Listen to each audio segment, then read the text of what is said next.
What's up, everybody? It's Jacob. Sorry, we had a bit of a technical snafu here, so kind of still a little jumbled up from that. But hey, thanks for coming out tonight. I'm coming to you live from an undisclosed location near the Rocky Mountains in Denver, Colorado. So, hopefully y'all had a good week. It's just been a pretty crazy week here. Looks like I got my levels. So if you can hear me, somebody put a one in the chat as per usual. Let me know you can hear me fine. And while we're waiting for more folks to come out, I'll give you kind of an update of what I've been working on. So yeah, we've been doing a lot with AI characters. So let's see, in the last month I did, we had the 8-Ball Oracle, which is not like super, thanks Night Owl, channel member, inaugural channel member. Thanks Night Owl, appreciate you. Yeah, so the 8-Ball Oracle, which was not a like super hardcore AI, just a real basic kind of program with some logic and just a little teeny tiny bit of AI. And then I developed the Hail 9000, which uses more text to speech and clones the voice of the famous computer from the famous movie that shall remain unnamed due to copyright reasons. And then I launched the Twin Peaks Weather Report, which is actually the culmination of what I wanted to do with it, just basically create a platform where I could roll out more of these AI characters. And then I got a little distracted, and I built a game platform. I'm actually working on an AI-powered game platform, which I revealed in the last live stream a little bit. There was the Game Master panel, which is what I see and how I can control the flow of the games.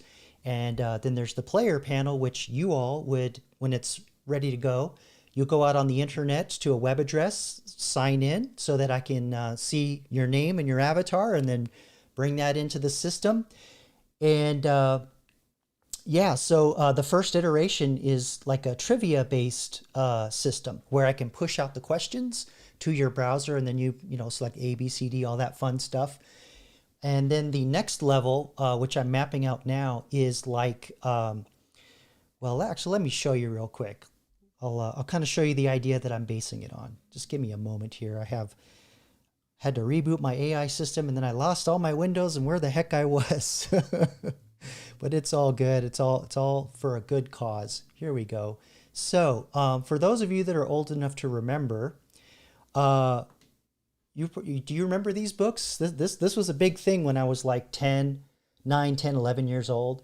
These choose your adventure games. And hey, Homefront, thanks for coming by. Thanks for checking in with the algorithm. I really appreciate it. Good to see you, brother.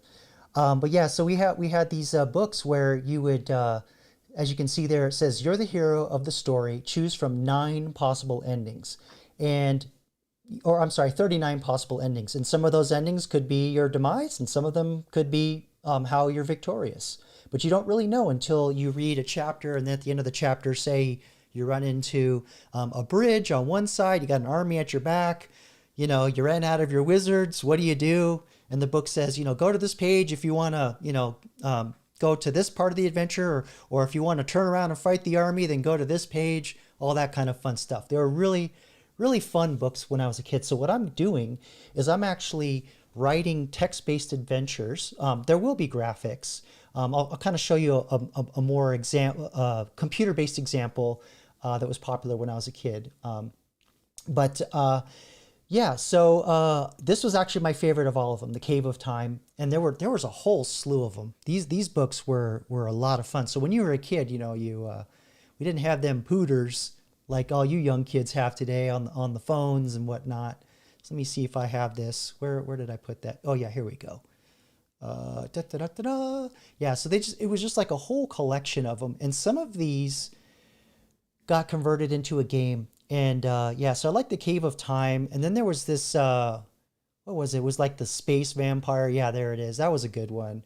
But yeah, they were sci-fi themed, fantasy themed, spy, all kinds of different stuff. And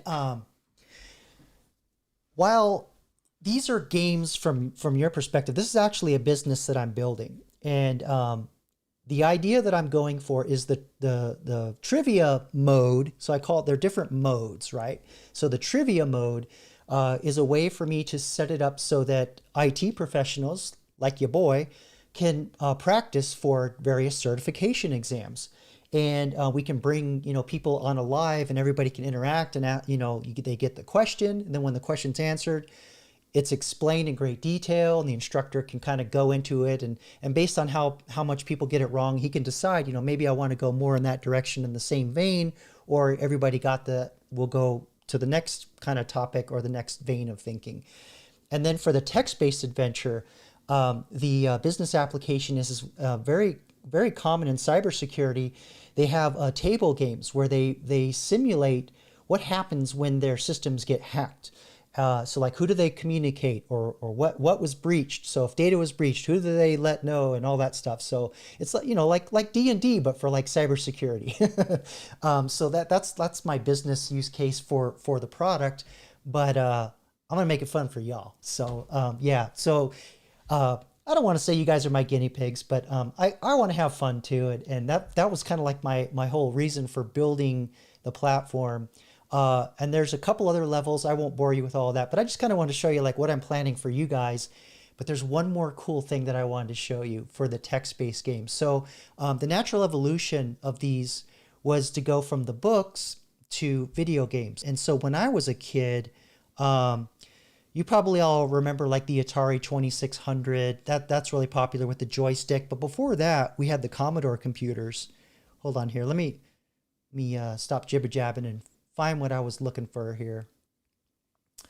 Oh, I didn't pull it up. That's okay. Let me just Google search this real quick because I want you to see it.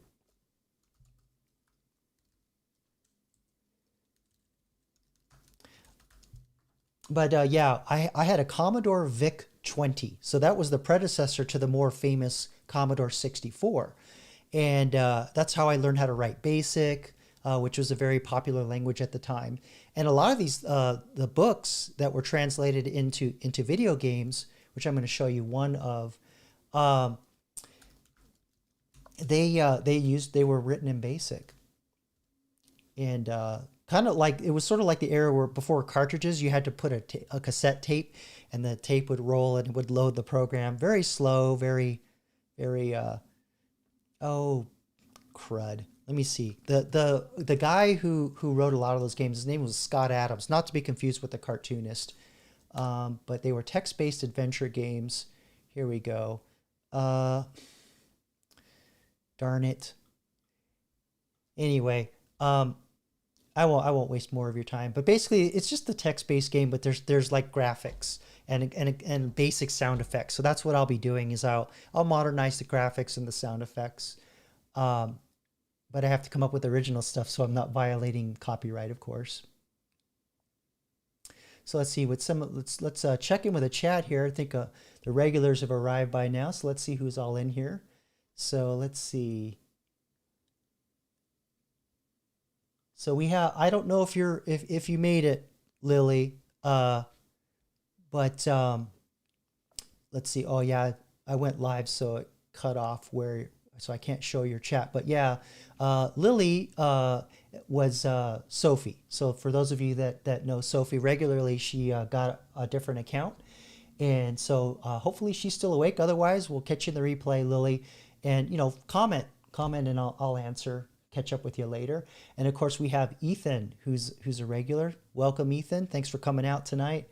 Um, let's see. And we have got Batty Commander, of course. Batty Commander, our regular resident comedian and monkey lover, but not in the way. That came out wrong, Batty. Sorry, that came out wrong. He just likes He likes to see monkeys. That's all. That's all.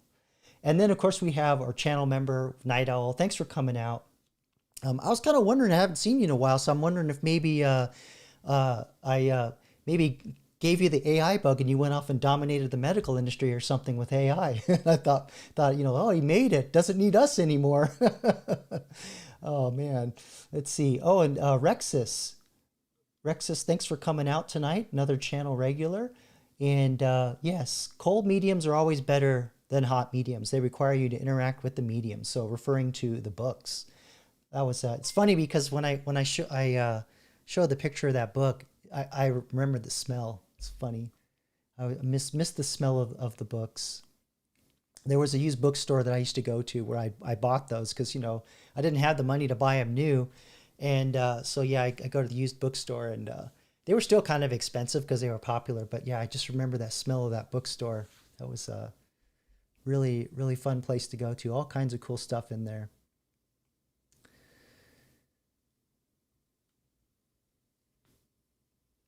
So tonight, I wanted to explore a little bit. I called this live stream AI prophecy, and maybe that's not the correct wording because I did for the branding I used Ouroboros, a snake eating its own tail, suggesting the cycle. We've been here before. It's just going to keep eating its own tail and never stop, and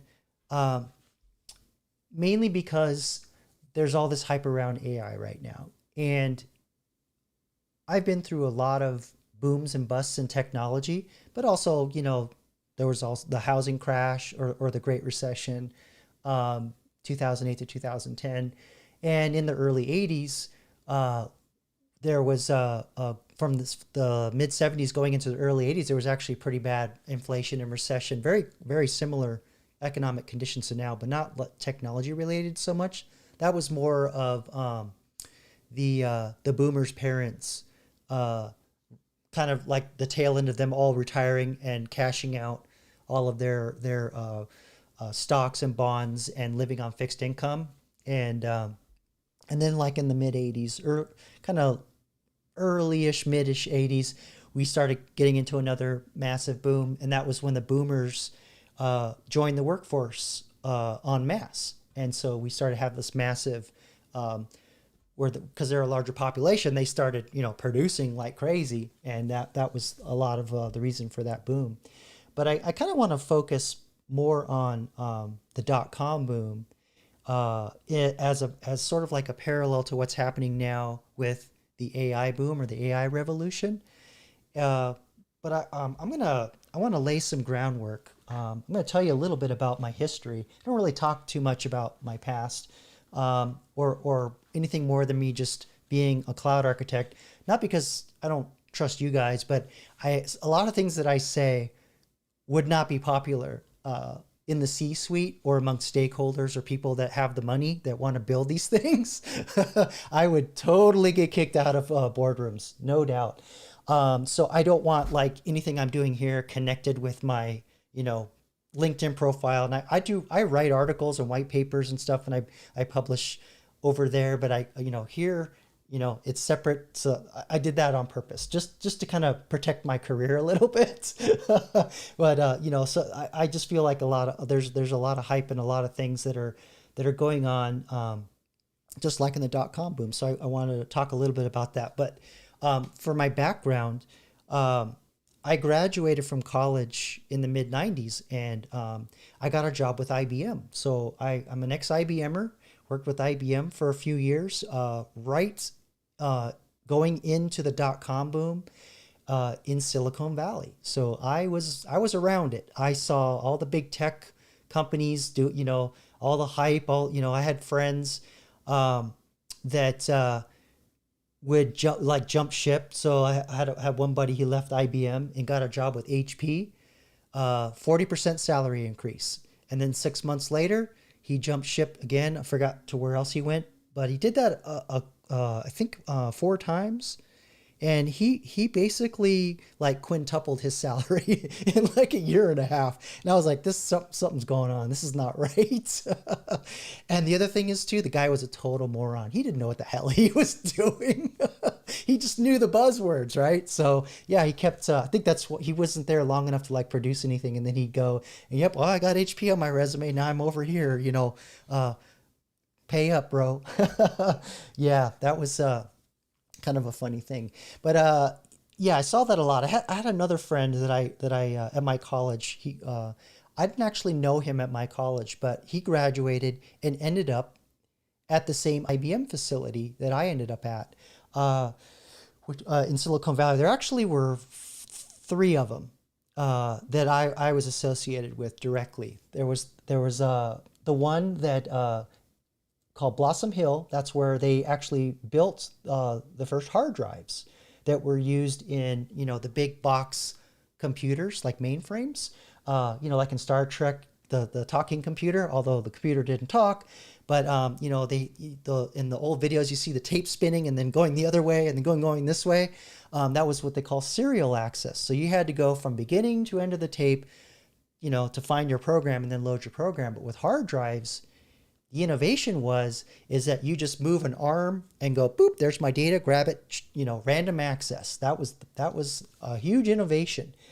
And while the hard drives back then were big, massive, salad bowls, and they really only held like, I was under this old timer. He used to tell me all these old battle stories about, the old mainframes and stuff. But I think it was only like 20 megabytes at the time. They were just not very big at all. But back then they didn't have images, they didn't have videos. Everything was all text. So, 20 megabytes of text was a lot of data. Just to kind of give you some context, I think the CD-ROM, can't remember exactly how much. This is what's so funny about this. I don't remember how much storage they were capable of in the early 80s. They weren't as publicly available. They were commercially available. They were just coming on the scene, but not the CD-ROMs that we had today. Or I'm sorry, not today, but that we got familiar with in the late 90s, early 2000s, where they were not just for music, but you could also store files on them, depending on how you formatted and burned them. But the CDs that were industrially available, they were only capable of like 1.5 gigabytes of data. So it's but see, back then that was like the whole encyclopedia, like the Britannica. You could store the entire Encyclopedia Britannica very easily in 1.5 gigabytes of data, just to give you some context. No pictures, of course, just the entries. So yeah, IBM. So I worked at IBM for a couple of years, and I started to. I graduated with a music major. So this is an important distinction, just real quick. So I did not make the grade in the computer science program at my college. You had to have a 3.5 average, and I think I had like a 3.3 by the time I was like one class from graduation, or to get the degree in computer science. And the department head calls me in his office and said, "Jacob, you are booted out. You can't graduate with the computer science degree. So I was like, oh well, fuck, that's not convenient. So I remember I was literally sitting in the office and looking out the window across to the music department. I was like, I think I'll go over there because they actually it was an experimental music department, and they I knew that they had audio production equipment. They had a lot of experimental music technology. And as I was talking with, I think it was Lily in the chat, I was talking about how I studied under a lot of the pioneers, second generation pioneers of electronic music, and also some experimental music composers. So I studied under one guy who was under Harry Partch. So if you know him, he built all kinds of weird instruments and bizarre tuning systems. He was famous. Basically, if you looked at his instruments, he pulled the parts out of a junkyard and made them. And he was famously known as a hobo. So, and then John Cage, who was he used a lot of randomization. And so, a lot of these guys, they did all by hand. But my professors, who were second generation, they were doing it with software and technology. So I saw my in over there, and I got in and graduated with a music technology degree with a minor in computer science. And so yeah, that was enough to get me into IBM because I worked in the mathematics department fixing computers and doing networking. So I had that experience, and they saw, I guess, the potential in me and brought me in, and I immediately hated it. Hated IBM. I hated working there because they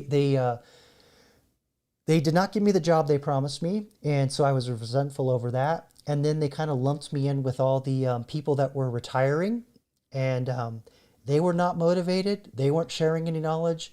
If anything, I was teaching them stuff. I was showing them things. And so I was like, yeah, this is dead end. I need to get out of here.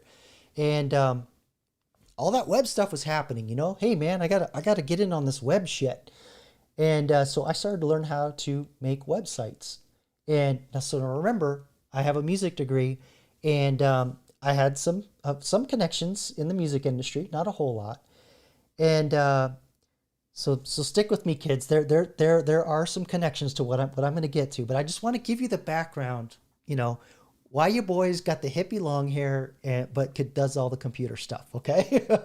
And has all this like weird knowledge of music. But anyway, so I would regularly go to Tower Records. If you remember Tower Records, what I loved about Tower Records is you go to the city that I was in, they had 6 of them, and each one specialized in a different genre. And so you go there and talk to like their genre guy, but they'd have like general catalog, but it was like, okay, this is the store if you liked classical. This is the store if you liked electronic music. And there would be a guy in there that just knew everything about anything and was a walking encyclopedia. And, they go, oh, but if you like this, you should look at this artist and that, this is before the web, right? So I'm in the Tower Records that had the experimental music. They had like all the experimental electronic stuff. Some of my professors had their records in there. So this is, the level I'm operating at. All right. So I walk out of the record store, and there's 3 rappers sitting on my car. And what's weird about this is like, this is the whitest of all white neighborhoods. Like, what are these rappers doing here? And they're sitting on my car. I was intimidated. I'm gonna be honest, I'm a little intimidated. So, I got my records and or my CDs, I'm walking out, and they go, hey man, is this your car? I'm like, yes, that's my car. Would you mind getting off so I could leave? They're like, well, we want to ask you a few questions first.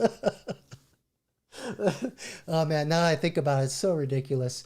But they're like, so what'd you get there? What'd you buy? What you listening to? So I was like showing them all this weird experimental music, and they're like, okay. So they're like, well, all right. Well, do you know this artist? I was like, yeah, I know that artist. Well, we got that in our album. Oh, your album. Okay. So do you, this artist, that artist, we got that, we got a little of this, we got a little of that. So basically everything I mentioned, they had that on their album. So that was they were there to sell me their album. Here's the beautiful part. So we started talking, and I told them that I was building my own website because I wanted to do film scoring, write music for film. And or they're like, oh, you know how to make the website, because back then we called it the website, right? Because people that most people didn't know about that dub stuff and HTTP this and .com that. There's like, just like the old people say, the email, the Facebook. So they ended up becoming my very first website client.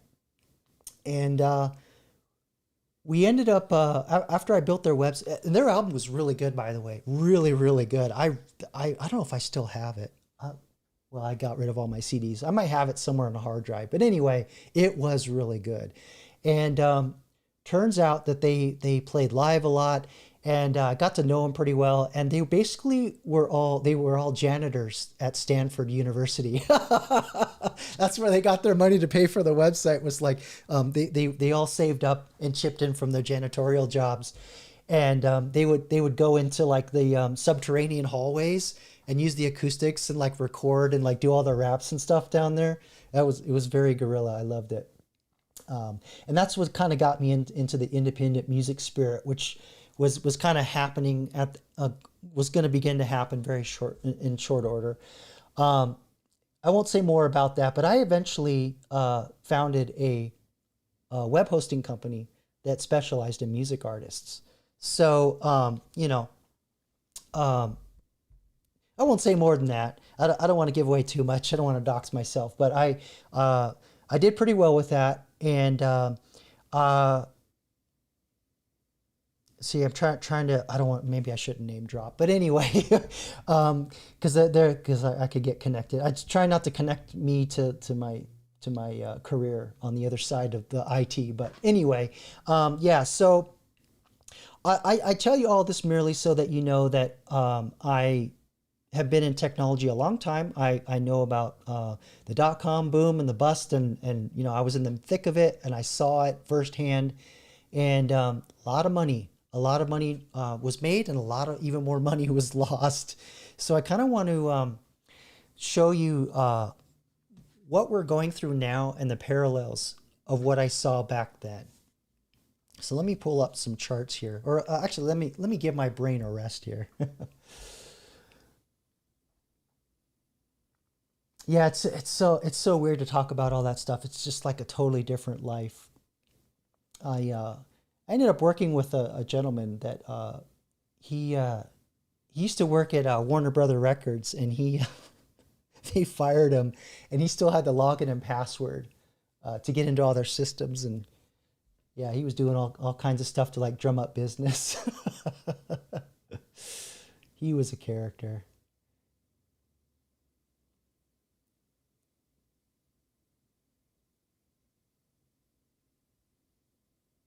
All right. Well, I don't know. Maybe I enthralled you with my story or put you to sleep. I don't know.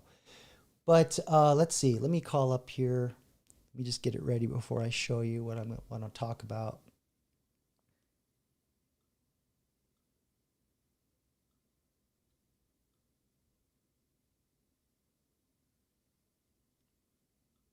So one of the big things about I tried to find something really super basic.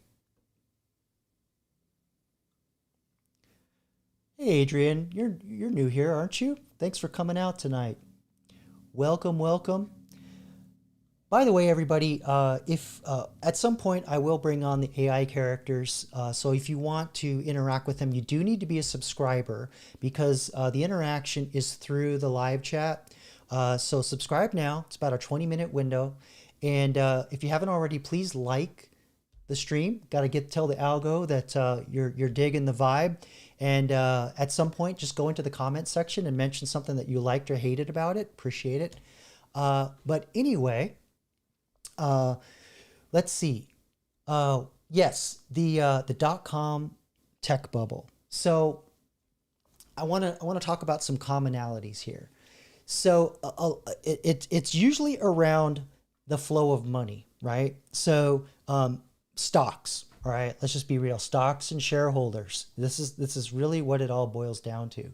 So in this first puzzle piece, by the way, it says at the top here, the rise of tech stocks in the dot-com bubble. So the first piece of the puzzle that led to the downfall, and then I'll tie parallels to what's going on with AI, and then there are also some naysayers. So I'll get into what the naysayers are saying. But anyway, I'll stop squirreling. The origins of the dot-com bubble can be traced back to the early days of the internet when investors were eager to find the next big thing, right? So because everybody was seeing all the money, going to all these dot-com companies. Actually, there was one that's notorious, and that's pets.com. And they had this little sock puppet commercial that was like everywhere. And they spent so much money on this little piece of crap. Oh man. But anyway, I'll get back to what I was saying. Oh, that becomes important. All right. So yes, so people were seeing, this pets.com thing. There was also eToys. Toys R Us was getting huge. And there was one more big player that all munched it. Can't remember. And then there was Priceline. I think Priceline is the only one that's still around today, and I'll explain why I'm mentioning those and why that's important to keep track of. But just keep that under your hat. So then the second puzzle piece, one of the key drivers of the dot-com bubble was the availability of cheap money. All right. So cheap money is basically the cost to borrow money. And so what happened in this time around, we already went through that phase of cheap money where basically it was almost no interest to borrow the money. So you could literally, as a business, go to the bank, give them your idea, and with enough hype, depending on where you are in the hype bubble, I'll show you a technology flow of like hype and how that all works. But just think of like the frenzy, the excitement behind AI. You go to the bank and 0% interest. You just get millions of dollars you don't have to pay any interest on it. And a lot of companies have all this debt at 0% interest. I won't get into all the math and all that stuff. And there's other cycles that are important, but just at the moment, money is very expensive to borrow. Let's just say around 7%. It's not exactly that, but just to give you as a number, you can't just go to the bank and borrow at 0% anymore. It's way more expensive. And by the way, 7% is actually pretty expensive compared historically for the last 25, 30 years. And the other thing that we're going through right now is that it's the longest period of time that money has been expensive. So yes, all these companies, what I'm trying to get at is the people that know how to operate in high interest environments, they're all dead and buried. They're all gone. Nobody knows how to run a business with expensive money. So that's another problem. All right, so the big thing with it, that's cheap money. So they were borrowing like drunken sailors and then spending it on sock puppet commercials. A lot of fluff, a lot of BS around like what these websites could do. A lot of people lying, a lot of hype. So that kind of gets me into the third puzzle piece. Another factor is that contributed to the dot-com bubble was the hype that surrounded many of the technology companies of the time. And hype is not just lying per se, but CEOs, they exaggerate. Okay, let's be honest. A lot of CEOs exaggerate about the capability of their technology. I mean, Elon Musk constantly, he does deliver, but he does exaggerate a lot, and his timelines are always shit. They're always off, right? Okay, so let's move on. I don't want to get too deeper than that. Okay, so the fourth puzzle piece, however, the bubble was not sustainable, and in 2000 it burst. So basically all these puzzle pieces, they built up, house of cards, cheap money started getting expensive, so the companies couldn't borrow like they used to do all the obnoxious spending, and the bubble burst, right? So a lot of companies went out of business because they couldn't maintain the expenditure and they couldn't afford borrowing the money anymore because they weren't making money. So keep that in the back of your head. That's another important factor. A lot of these companies are not, a lot of these AI companies are not making money. Okay. It's all creative accounting. Okay. So despite the lessons learned from the dot-com bubble, the rise of tech stocks continues to be a hot topic in the investment world. So yes, so that's why people keep drawing the parallel of the AI revolution to the dot-com boom. And so, but what else? What another thing that always happens in investment, the money cycles, they go, oh, but it's different this time. It's different. Yes, it looks a lot like the dot-com bubble, but it's different this time. So let's talk about how it's different. Let me pull up something here real quick.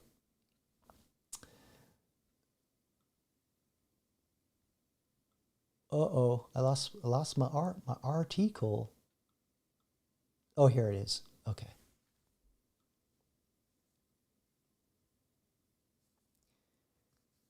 Yeah, Adrian, I assume you are referring to SE or CEOs exaggerating about their capabilities. When I was another dot-com story, I got brought in on a project, um, and the CEO, she didn't lie, but her staff was lying to her. They were telling her all kinds of things that she thought all her platform had features, and she couldn't understand why she had this customer churn. So she brought me in, and I looked at the code, and I looked at her business stack, and I was like, "Well, that's not in there. That's not in there. Well, that's kind of in there, but it's broken. Yeah, that's not in there." I was like, "Oh, damn!" All of her key progress indicators and all of her like major features, they weren't in there. And oh man, I broke her heart. I felt so bad because she was trying to raise more money. I said, you don't have anything. You're gonna have to go back to the till and actually build these things, or you know, come clean and tell them, sorry, everybody, I burned your money and we don't have it. Sad. Saw a lot of that over and over, even after dot-com booms. So let me talk a little bit about what the pundits are saying. Why it's different this time. You always hear that in investment circles. It's different. It won't crash like last time. It's different. Oh man. Hey Lisa, thanks for coming out tonight. So there's two big things that are different about the AI revolution that people think is different this time. The first big thing is that actually the technology is real. It actually does what it says on the tin. But the problem is that it's so damn expensive to operate. And a lot of the companies don't understand how much it really costs to operate these things. I mean, even I barely understand it. And there's actually not a way to calculate how expensive it is to run it because I won't get technical, but I'll just basically lay it out for you. In the dot-com era, it was basically, oh, you build a website, you take the credit card, you put the money in the bank, ship the shit out, boom, done. Here we go, scale, right? Yeah, just make it bigger, sell more shit, right? That came with some problems, but I won't get into that. But that's basically how it all ended up happening. But with AI, the brain that you put into the computer, never mind all the computer power, the energy, the electricity, all the network and all the data you got to move around. Yes, there's a cost to that. That's fairly predictable. But the problem is there's something called inference in language models, and that's basically when you ask it a question, it infers an answer, and so all the ancillary things around that makes the data grow. And the way that growth happens, I'm trying not to be super technical, but the way that growth happens, it's unpredictable, essentially, right? There's no way to really calculate it accurately. Because here's why. We know how artificial intelligence works, like the generative AI, but we don't know why. We actually literally don't know why it works. That's all. That's all I'm going to say about it. But just basically the way we know, like how the brain's wired and how it learns and connects neurons, but we don't know why it works. So you can't, if you don't know both of those things, you can't accurately predict cost. And so that's the problem. These companies are losing their ass. Actually, now that I think about it, let me pull up another article real quick to show something. Hold on. Be right back.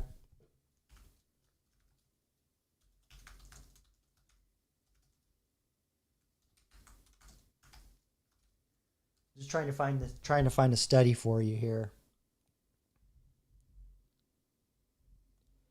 Yes. Oh, there's some updated numbers.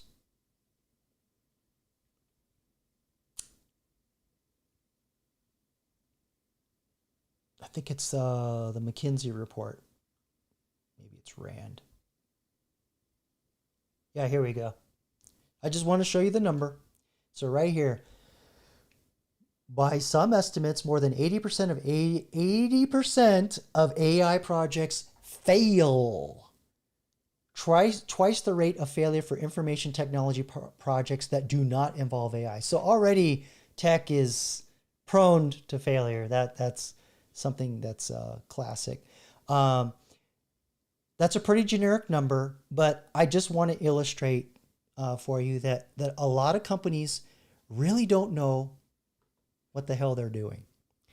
And they get their ass bit by the cost of running. It's the operational cost of running the AI that comes back and bites them in the butt because they don't know how to build them properly. That's one part of it. And the other part of it is they're using brains that are way too freaking big for what they want to do. So to give you an example, they'll use like a massive large language model like ChatGPT to calculate 2 + 2. Not necessary. You can just do it with a basic computer program. So there's this mad rush of a lot of companies, there's the hype part, to just get AI on the tin, to have it on their product. My mentor calls it AI washing. I call it getting AI in the mattress. And that's because I actually had last year, I literally had a salesman when I was trying to buy a mattress. Dumbass tried to tell me there was AI in the mattress. I checked for a power cord, didn't find one. Let's just say that. He was not happy. Oh, what a scumbag. All right. So I just kind of wanted to lay a little bit of my history so that you know that I'm not just pulling stuff out of my ass, and I kind of wanted to show you a couple articles, but I want to show you a chart that's kind of important that will illustrate why I always say in my videos. You've heard me mention many times before in my videos where there's going to be short-term pain. A lot of jobs will disappear, or more accurately, a lot of skills will be wiped off the board and new ones will be created eventually. How long the job destruction occurs, I don't know. How long it's going to take for the new job skills to come online and be jobs, I don't know. Nobody knows. But this is the technology cycle. And so my point is the naysayers go, but it's different this time because the technology is real, right? Like I was saying before, the technology is real. It exists. I've seen it. It works. Yeah, but it's expensive and nobody knows how to keep the cost down, so they lose their ass. So that's the first thing. The second thing is that hold on. Let me just check the chat here, and then we'll see how we're going. Lisa, I would never forgive you if you miss my live stream. That's it. We're breaking up, Lisa. No, it's all good. Thanks for coming out tonight.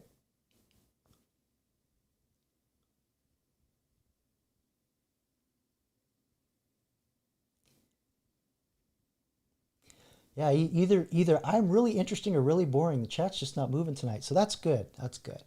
So yeah, first thing is that the the cost is killing people, and the other thing is that the pundits say that's different this time is that the jobs will go away and new ones aren't going to be created because the AI is just going to do everything. And here's where I'm different. This is where I will get laughed out of a lot of technology conferences. This is where I'm going to tell you what my opinion is.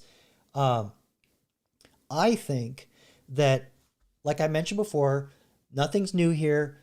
A lot of skills will be wiped off the board, and then the new ones come in. And when the new ones come in, um, so stick with me here. There's a lot of layers to this, but the first thing is, which we're already seeing, is that yes, people are losing their job to AI. That's not it's not entirely the case. I'll lay out more of that, but it's more like there were 100 people doing something. Now 25 people can do it with AI. That's more like what it is. And the other thing that's going to happen, which I'll demonstrate in the chart that I'm going to show, which has not happened yet. I'll show you where we are in the chart. But what always happens in technology cycles, there's a crash, right? And then all the companies that survive that, like Priceline, like I mentioned earlier, they learn from the lessons, they rise from the ashes, and they finally figure out, oh, that's how you make money with this. Okay, now we can scale.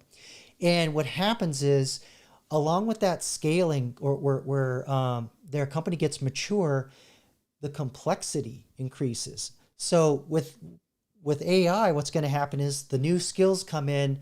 It's going to make it so that one person can do so many things at such a level of complexity we have no comprehension of, that that's where the jobs are going to come from. And that's why you hear people like Sam Altman talking about the one-person unicorn, the first billion-dollar one-person company doing everything with AI. So that's kind of where I base that on. But let me show you this chart. But before I do, oh, you think you like my sense of humor, Lisa? Okay, awesome. I appreciate you. I don't know. Yeah, you guys are silent tonight. What do you think of this so far? Do you think I'm blowing noise out of my rear end, or am I making sense here? Give me some feedback. Because I always like to throw some dots out there and connect the dots for you. But while I'm waiting for you to insult me, I'm gonna pull up this chart here, this fun chart.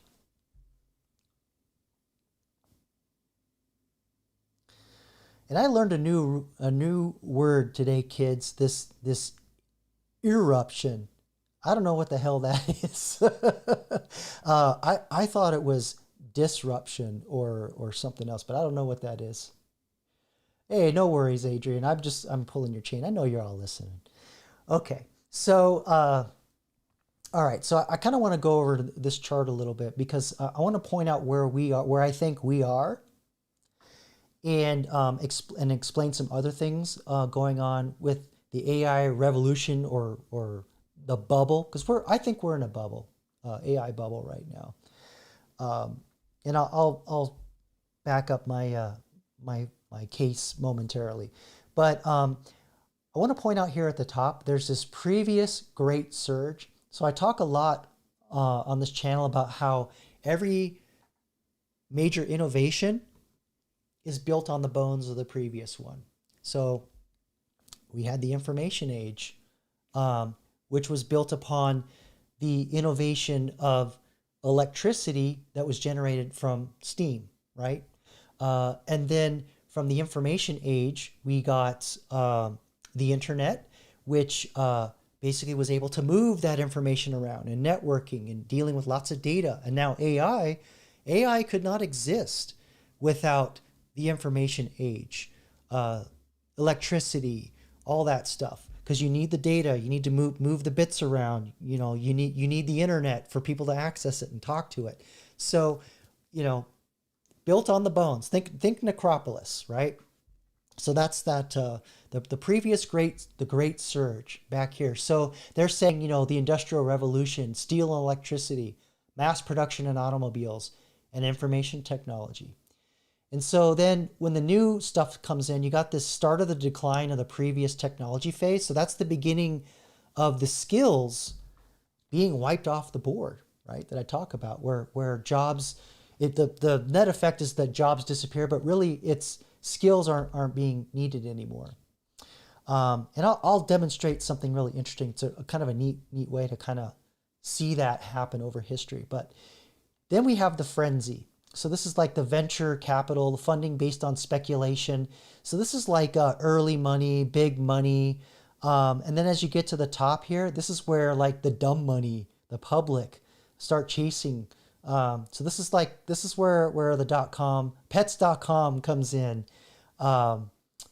E-toys, Toys R Us, all these people they're all the public is throwing their money in right here. And then you'll notice there's this thing called the transitional period. And you see how the line doesn't just like go up? That's because sometimes the line goes boom like that. Sometimes the line goes like that. Sometimes it goes like that. Nobody really knows. But there's usually either a flattening or a major dump. Big, massive number 2 is what happens. So this is where the .com crash happened, basically. So yeah, it says right here, crash. And oftentimes, you don't really know how wide or broad this is. It's kind of represented here narrowly, but the width of this could vary greatly. And then out of the ashes, you start to get what they call the institutional adoption. And this is where you start to get to where Priceline, they survived, right? They survived the crash and they start to figure out, okay, yeah, we're kind of making money at this. We'll keep legging it. We'll do okay. We'll keep going. And they actually were able to commercialize or create revenue and go to the bank and borrow at the higher interest rate because they were making high enough profit. And then eventually what happens, you get into where the technology becomes mature and becomes adopted by everybody everywhere. So the way it kind of manifested with the .com boom is that there were all kinds of crazy ass ideas with websites, but the ones that really made it work were the ones that were selling stuff and shipping and e-commerce, where you go on the website and a physical object ends up at your door. And who do we know was also in that era, or maybe you don't? That absolutely freaking dominates that field. Nobody beats them. Put it in the chat if you can guess what that company is. And there's something else that they did that was hugely important.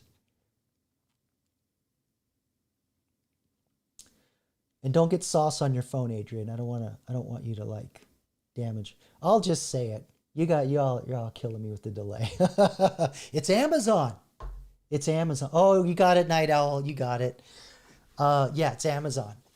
And one of the things that Amazon did that I'm surprised more people don't talk about, they solved a massive problem. And that's what contributed to the synergy and the maturity process that everybody took advantage of. They created another company called AWS, Amazon Web Services. They figured out how to handle millions upon millions of transactions. They were able to scale their website because back in your boy's day, when he built websites, you just put it on one machine, one server, and that server served the entire world. And you just kept throwing memory in it. You put in, make it bigger and bigger and bigger. And, there was a physical limitation. You could only get so big. Amazon figured out how to create e-commerce so that you could run all your systems and drop another machine, another machine, another machine, another machine, place them all around the world. It's called horizontal scaling. What I was describing is vertical scaling. If you want to know the nerd shit, they figured out horizontal scaling. Huge innovation. And now today, I won't they use message queues basically. So think email, but just for talking about what's happening in the process of buying stuff, tracking what's happening with transactions. I think today that queue thing, I think it's called SQS. Today they have 1,200 products, 1,200 mechanisms that you can put together like Legos to build massive systems, and you can put your AI on there. And that's what a lot of these companies are doing. And it turns out that when you put your AI on the cloud, it's way more expensive than if you just put it on your own computer and set it in your living room, to use the euphemism. But basically, a lot of companies are going back to building their own computer centers and putting the AIs in there. It's called repatriation, and it's a huge thing right now in tech. I won't talk more about it than that because I don't want to bore you guys with all the technical details. I want to show you another chart that represents, it's not so much the money, but more of like the public perception that happens with bubbles and whatnot. So there's the innovation that occurs, right? That's a roller coaster ride. We got the inflated peak of expectation. So this is where all the CEOs are going, yeah, it's got this in there and it does that, and we're going to be able to do this, and we're going to use the moon to like turn it into a computer, and then we're going to plug it into the sun and power it, and just talking all kinds of crazy shit, right? And then none of that pans out, and woo, there it goes down. And then people start going, oh, you're talking out the side of your mouth. You're full of shit, dude. I'm yanking my money out. I'm out of here. Screw you. And then you start kind of getting into the price line companies where you're like, oh, okay, well, there's one company making money. I'll invest in that. And then, then it kind of just plateaus. And then the next innovation triggers up in here. What that innovation is, we don't know. But just think of, this is the AI roller coaster. This is also the .com roller coaster. And I think we're right in here. We're somewhere right just before the peak, I think. That's where I'm thinking. Ooh, Adrian is the chef connoisseur here. He says he's making wild raspberries, they're in season now, and he's making a raspberry strawberry rhubarb pie and a ribeye on the grill. Just let me know when dinner's ready, bro. I'll be over there. Hey, wait a second. You have Tulsa Doom Sigil on your avatar there. Nice. Good one. All right. So let's see here. Where was I? Oh, yes. Well, I showed you talking about the bubble, what was different, why people think it's different this time. And whenever investors say, oh, but it's different this time, get your money out, bro. Get your money out. It's about to come down. Yeah, because by the time it makes it in the news, it's too late. By the time you hear all the positive news, you're Johnny come lately. So just not financial advice, just prudent information that I learned the hard way. That's all I'm saying.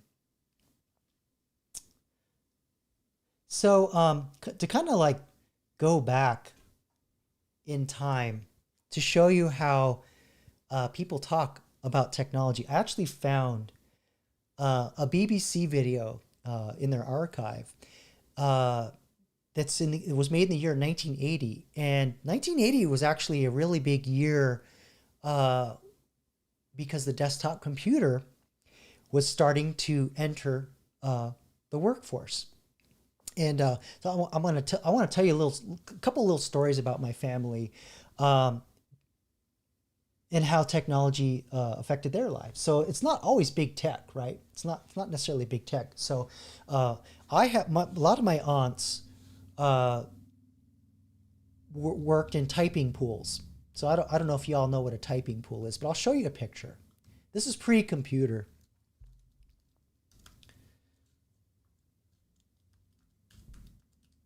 See if I can find a picture here. Yeah, oh yeah, that's a classic picture of a typing pool. And this is right in my mom's era. Right in her era. Okay. So you'll see here, I don't know if I can open this. Those aren't computer screens, kids.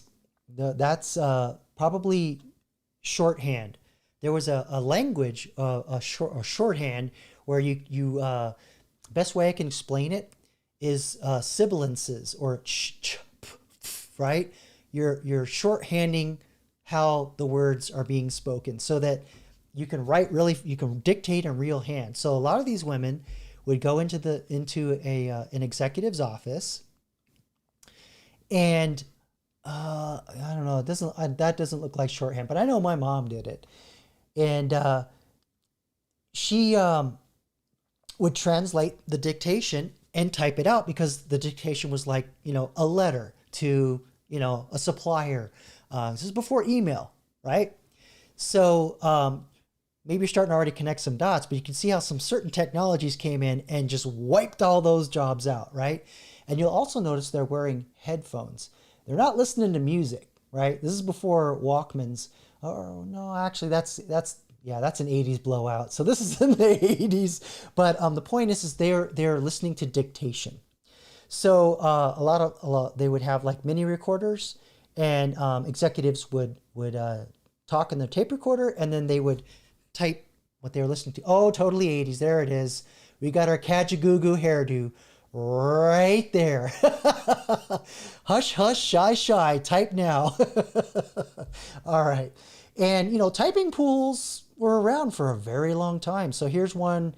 This is probably early 20th century, right? So the one I showed you was in, let's just call it maybe 83, 84, going into 85, based on the blowout hairdo I saw.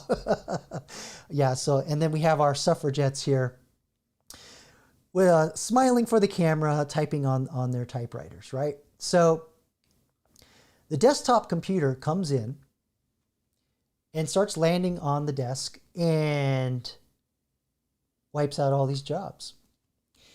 And especially in 1980, it was getting very prevalent. And this documentary I'm going to show you starts to talk a little bit about that. And there was this big fear. The question was, is technology going to end millions of jobs? And I don't know if that sounds a little familiar to you.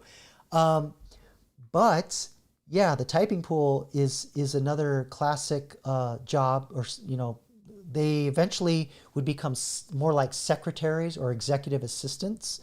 And the executive assistant would have a computer, and they would handle the calendar and all that. And actually, I think they demonstrate that at some point in the video. And the other big thing that happened, I want to actually show you. This is funny. Well, no, I'll save it for later. Let's take a quick break here, see what the chat's going on, what we got going on in the chat here. Yeah, Rexus. Yeah, Conan. That's a good investment. Second one, that was Arnie cashing in a paycheck, but the first one, that was solid gold. That's a classic. Let's see. Adrian's going to give us some history here. Or he's talking to Rex. It says, my father was stationed in Spain from 80 to 84. He took me to some of the locations where they filmed the movie. My father and I loved the flick. Yeah. There were a lot of the spaghetti westerns that Clint Eastwood made, while they were Italian productions, they filmed them in Spain. And that's because a lot of the ecosystem is very similar to the region where the West was. The Southwest. Okay, so let me set up this video. And YouTube, fair use. This is fair use.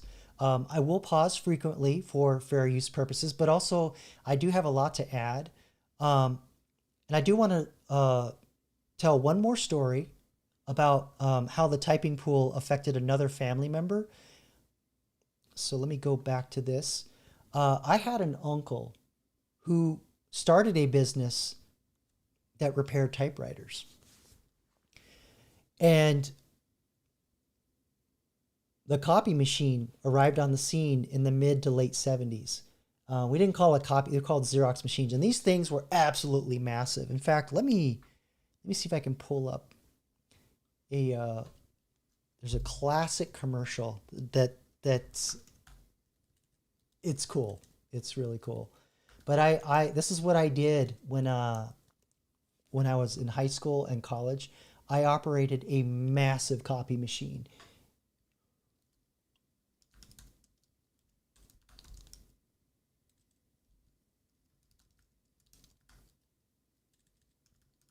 Let's see.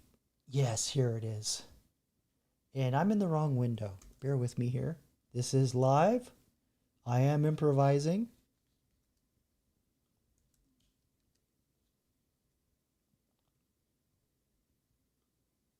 Okay. So I want to show you this old school commercial with the Xerox machine. And this is something else. Oh, Adrian, the Ditto machine is something else.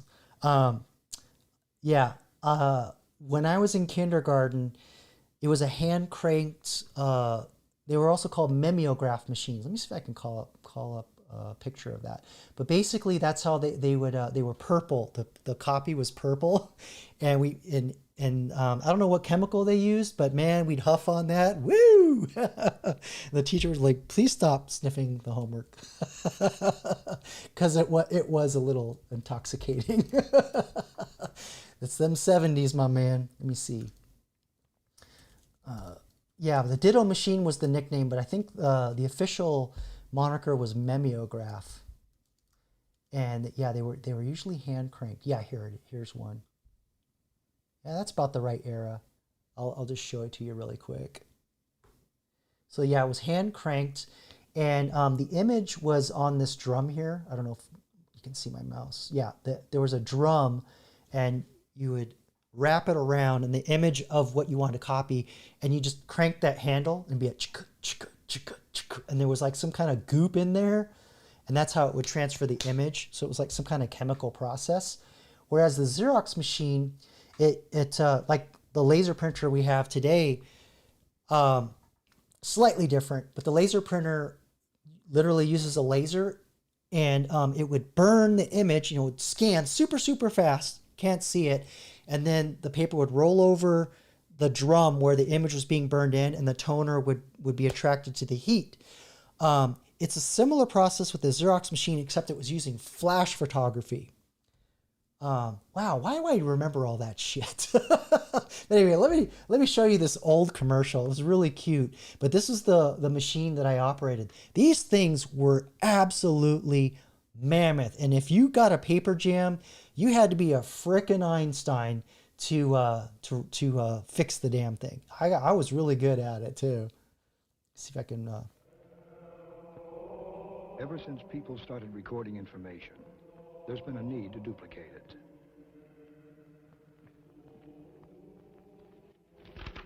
Very nice work, Brother Dominic. Thank you. Very nice. Now, I would like 500 more sets. So now what's funny about this is, if you remember, that's what they did for their whole life. They would hand copy everything, and that shit was ornate too. so he's wigging out because Papa Monk here, he's like, I want you to do 500 more, but this monk, he's got a secret.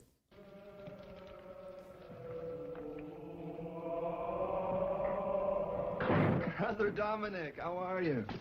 This is 1977, by Big the way. job for me. The Xerox 9200 duplicating system, unlike anything we've ever made. And that was only, go back, that's only half the damn thing. They're not even showing you like the sorter on the other half. That's how big that thing was. And you go in there and it sounded like a jet engine. That thing was so loud. Made. Feeds and cycles originals. Has a computerized programmer that controls the entire system. Can duplicate, reduce, and assemble There's a the virtually feeder. limitless number of complete sets. And does it all at an incredible 2 pages per second. Here are your sets, Father. The 500 sets you asked for. It's a miracle. But yeah, I love the using the monks, because they used to do all that by hand. I thought it was really cool. Let's see if the nostalgia, you guys are talking about it here.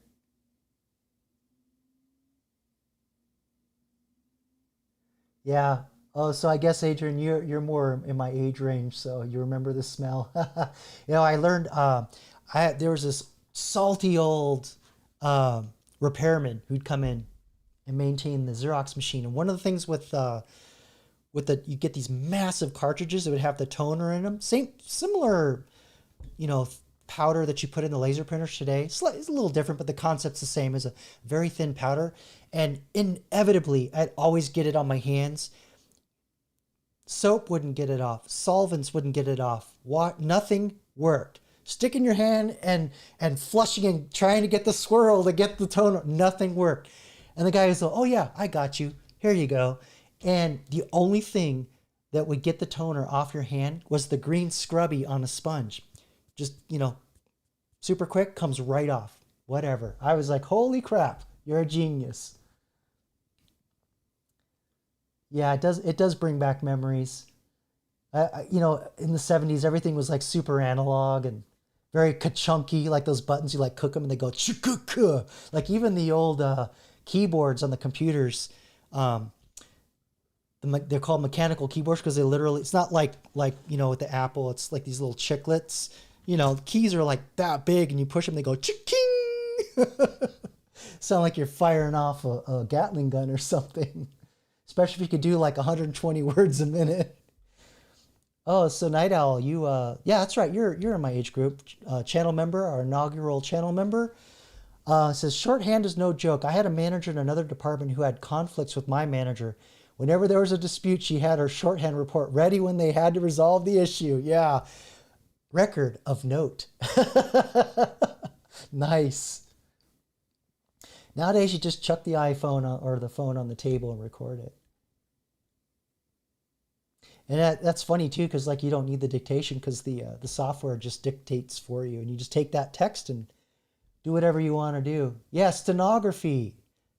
Yeah, Adrian comes in with the nostalgia. That's what it was, stenographers. That's the shorthand. Yeah, trying to read the chicken scratch. I actually remember my mom still had her steno pads. They were called, and they were narrow, and they had 2 columns with a line in the middle, and I don't know why it was like that, but they were laid out specifically for shorthand. I don't know why that is the case.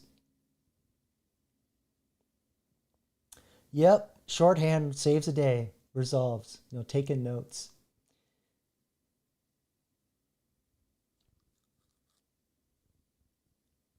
Oh, Rexus is talking about Conan here, about it actually is tied to Lovecraftian, the Lovecraft world. That kind of makes sense because there were some stories where I think he like actually fought some like god-like, like I don't want to say Cthulhu, but celestial type monsters. All right, so let's get back to the nostalgia here. But I just want to illustrate, like even the copy machine had a major effect on jobs, but it caused new problems, right? Which created new jobs. So one of the problems is that actually one of the reasons why the computer was invented was to reduce paper, and it actually increased the need for paper. So the paper industry loved that. Yeah, I think the first computer, I can't remember what it was called, but it was actually programmed to calculate all the ballistics for naval, with the big guns on the Navy ships. And they would print these big books where you just, azimuth, angle, wind speed, direction, curvature of the earth, and then you punch in your number, you go through this big book, and then chikung. Oh, yeah, we got him. It's pretty cool. But that was the original reason why they, or the first like application of a computer. Of course it was war, right? Let's see here. I got to cue this up. Just give me a second.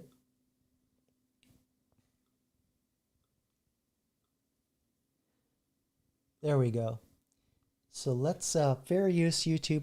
We're gonna play a little bit of this BBC report. It's about 24 minutes long. We're not gonna go through the whole thing. In fact, I might just go ahead and break it up into thirds. Just kind of depends on how it goes. But it was originally called 1980. Will technology put an whoops, sorry, my window's covering. Yeah, will technology put an end to jobs? And yeah, so let's see what this is before the BBC went off the rails. This is actually like real journalism here. So let's see what we get.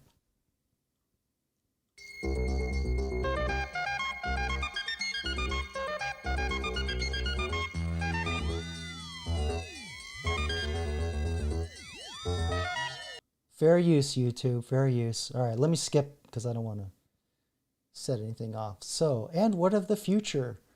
I love these titles.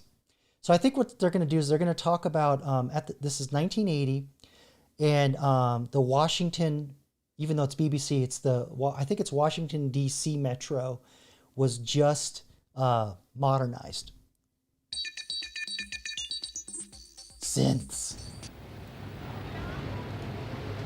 The Washington Metro is a railway of the future, but already operating today, thanks to microelectronics. The entire system is run by computers. It's not perfect, of course. Even computers aren't totally reliable yet. It's supposed to... And neither is AI, kids, right? Fair use, YouTube. But yeah. Gobble your money up. There's going to be a lot of parallels. Not spit it back at you. But once it's decided you're not trying to rook it, it does deliver the goods. Oh, I love how you have to calculate it yourself. That's terrible user interface, by the way. That's nixed. In any modern system, they would have nixed that. Fare card. Here, there are no queues for tickets, no clerks to issue them or inspectors to punch them. In fact, you don't see many railway men or women about at all. There you go. There's the first batch of jobs.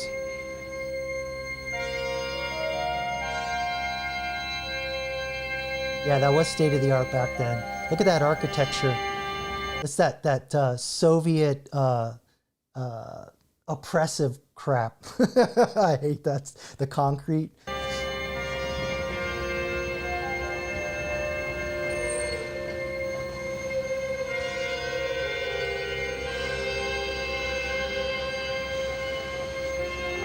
Riding on the metro. The only people really in evidence are the passengers.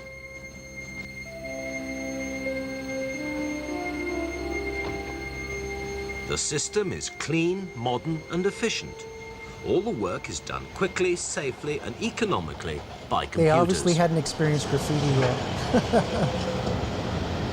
The computers don't only monitor the fare and ticket collection, but they also control the trains themselves. They're almost fully automatic. The computers regulate the speed, what time they arrive at the station. They apply the brakes and start the train up again. If anything goes wrong, then they'll automatically cut everything off. And there are even computers which monitor those computers. Fair use, YouTube. Oh, look at that nice text-based interface. Boy, I totally don't understand that. But it looks like they're playing Donkey Kong. That does not look like a subway. The Washington Metro has all the advantages of a completely new system. Position 1, right. 500. Because there wasn't a railway here before. You know that dude right there? He wants to smoke on the job. Computerizing the operation wasn't going to put existing railwaymen out of work.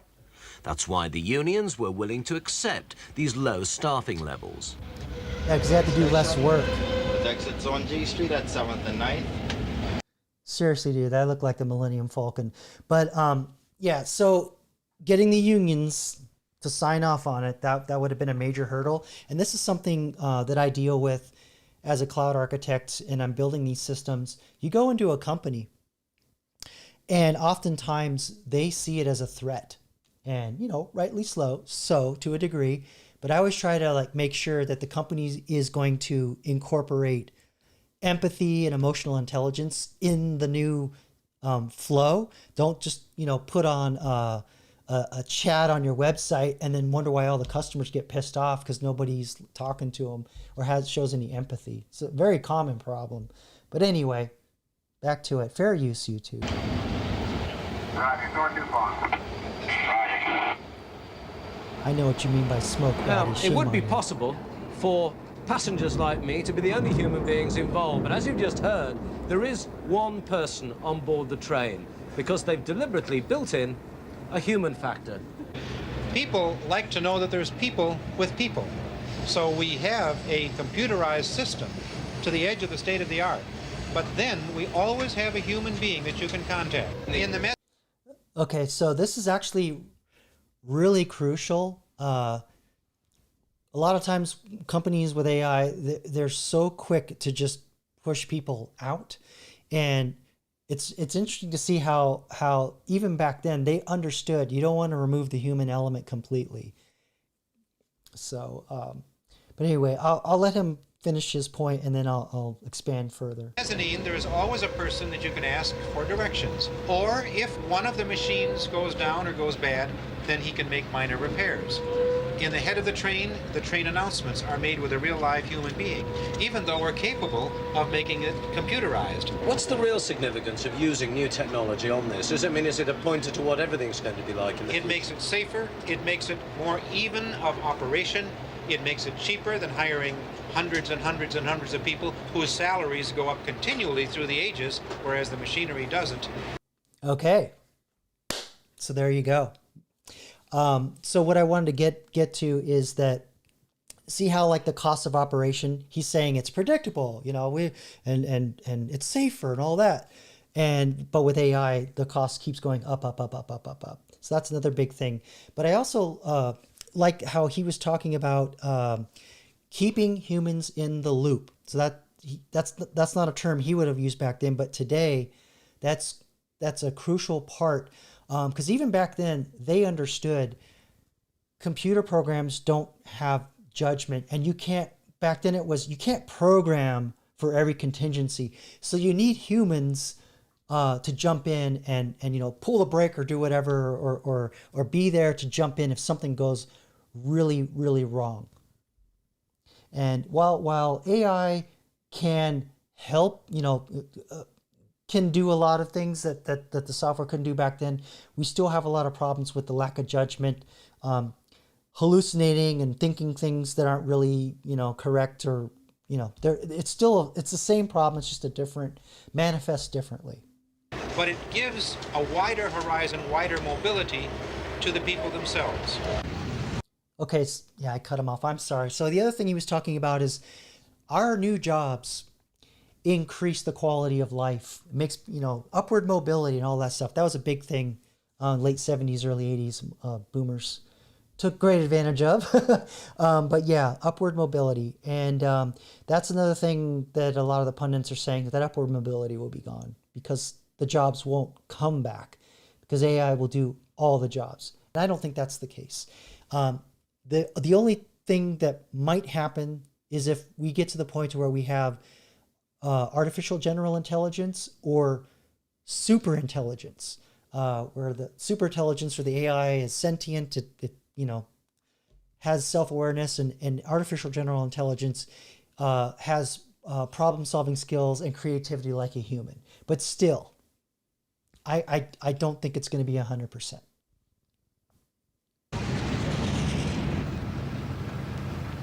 Mobility is the key to the American way of life. It's the land of the drive-in. Another key word is convenience. And here in a Texas supermarket, those convenience...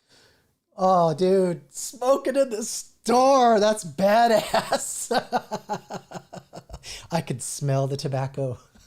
It's a very different, for you kids that weren't around back then, it's a very different smell than the cigarettes. Actually smell pretty good, usually. Like they put cherry and other odors in there. But anyway, fair use, YouTube. Let's move on. Foods are sold through a system which is convenient for the supermarket as well as for the customer.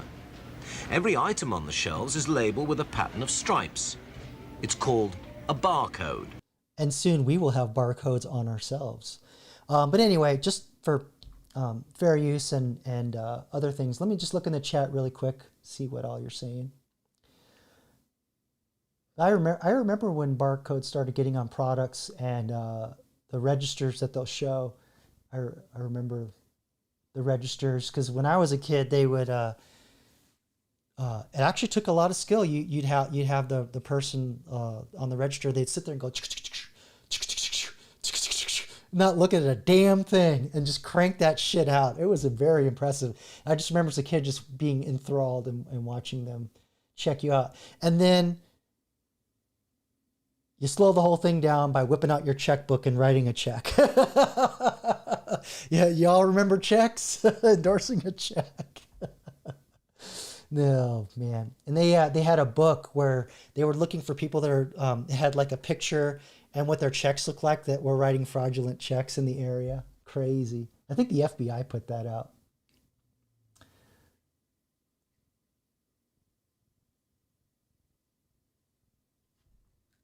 Let's see, Night Owl. He says, channel member says, I worked in DC from '05 to '07. The metro looks exactly the same as this 1980 video. Well, at least they kept it up.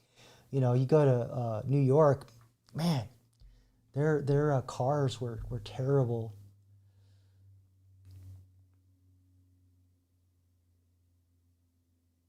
Oh, you missed the green on black screen? I'll one up you, Batty Commander. My personal favorite was orange on black. But either way, you were getting irradiated. You remember you turn on those monitors and they go, you hear?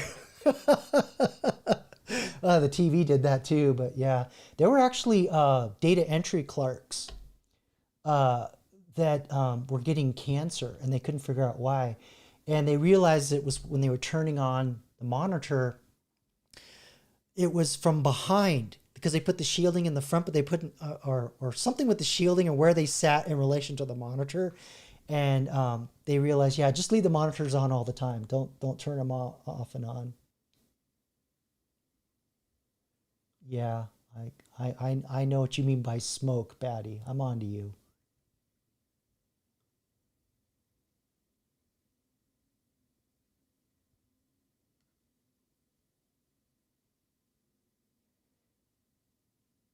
Let's see, Lily, she's asking, have you seen the BBC 1966 Kids Predict the Future? One boy says, I think we'll just be a statistic. Yeah, with the barcode. I remember my grandpa, he was a World War II veteran, a submariner, and he was a very cynical man. And he said all kinds of crazy dystopic crap like, you're just a number, Jacob. You know, just saying all kinds of weird shit, and I'm just like, you know, I'm just like sucking on my bottle. I don't know what he was saying. My mom's all, don't talk to my kid like that. I'm just trying to raise him up right.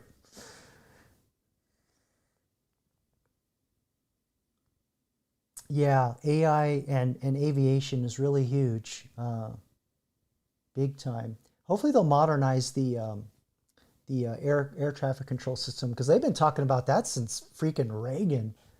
Those things spin around on rubber bands. I don't know what the hell is going on with that. They probably could do it all with satellite nowadays.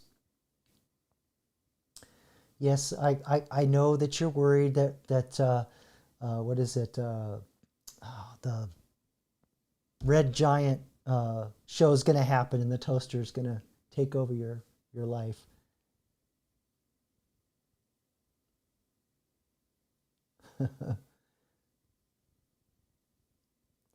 Yeah, Lisa, so you remember the big cash registers? Because I remember today they're on a conveyor belt, but back then it was round, right? And the lady would like bump this bar and it would rotate and she'd grab it and do that. So impressive. It was they were unionized back then. Actually made very good money doing that.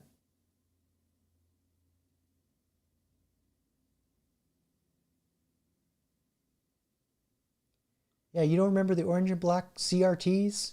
Cathode ray tube monitors? Yeah. That was cool like that. Yeah, the televisions weighing half a ton. I think I told this story before, but my mom would drop me off at my great aunt's house, and she had a really old television, and it had a remote control that worked on springs, and it would send like a tone, and so I'd take my keys and jingle the keys, and the channel would just go all over the place. I was a hellion. What could I say? She got mad at me for that.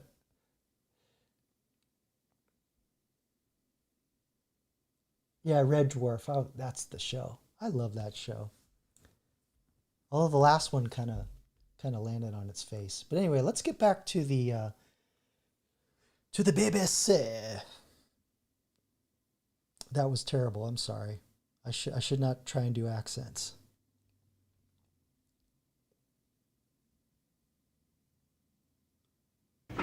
If you could read it, it would give you a lot of information about what you're buying. Paying with cash, dude. At the checkout, there's a machine which can read the barcode. The pattern of stripes is scanned by a laser. From it, a computer identifies the item and the price and prints out a detailed receipt. How many jobs you think got booted because of that?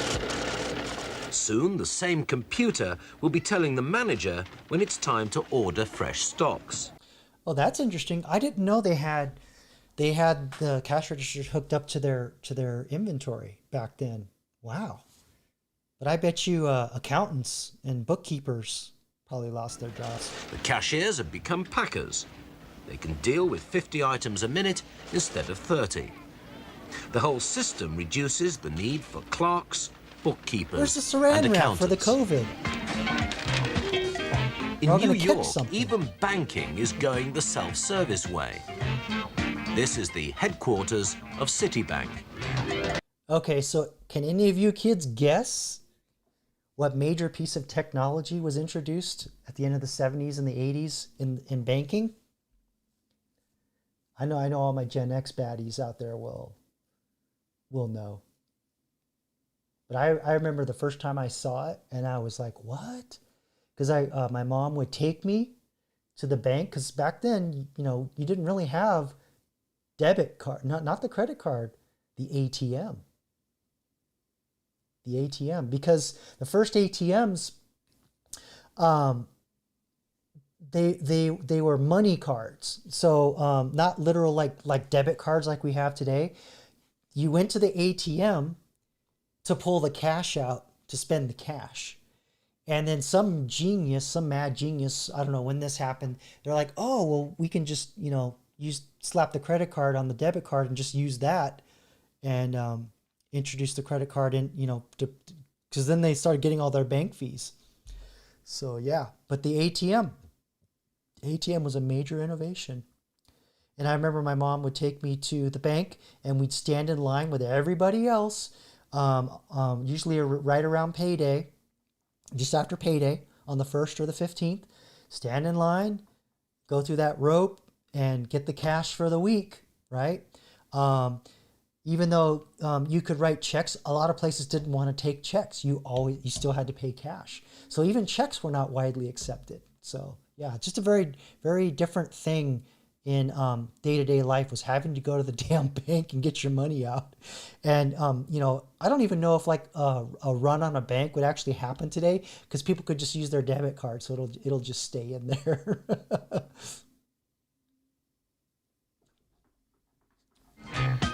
It's one of the most modern banks in the world.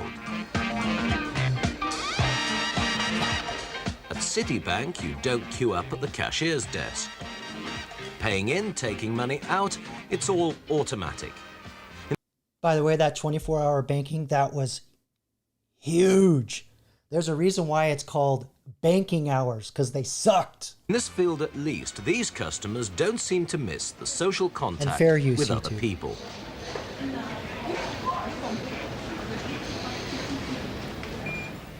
Up in the bank... Oh, we got our first robot, kids. Bet you didn't know that was going to happen so soon. But I bet you know what's going to happen to that robot not too soon later. Put it in the chat if you think you know. Bank's head offices, it's the same story. Computers are standard equipment.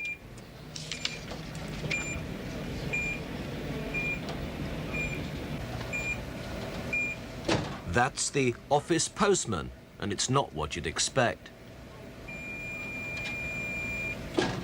By the way, this is big money. That robot was not very common in smaller businesses. That was absolutely huge, big corporation, big money. It's very expensive. Quite Once, beefy. of course, a human being used to walk around these offices delivering and collecting the mail. And now they've got Beeper, the electronically controlled robot mailman. And he does the journey in about 20 minutes, all on his own.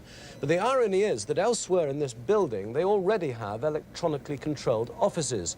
So the mail and the written word are fast becoming obsolete, and that could well put Beeper out of business. Bye-bye, Beeper. We won't miss you because you're loud. The office memo is now disappearing. It's being Okay, kids, so for fair use, but also to memo. That's a very important word, but that's basically like inter-office communication. So this would be like a letter that would go between departments or individuals on the same floor, etc.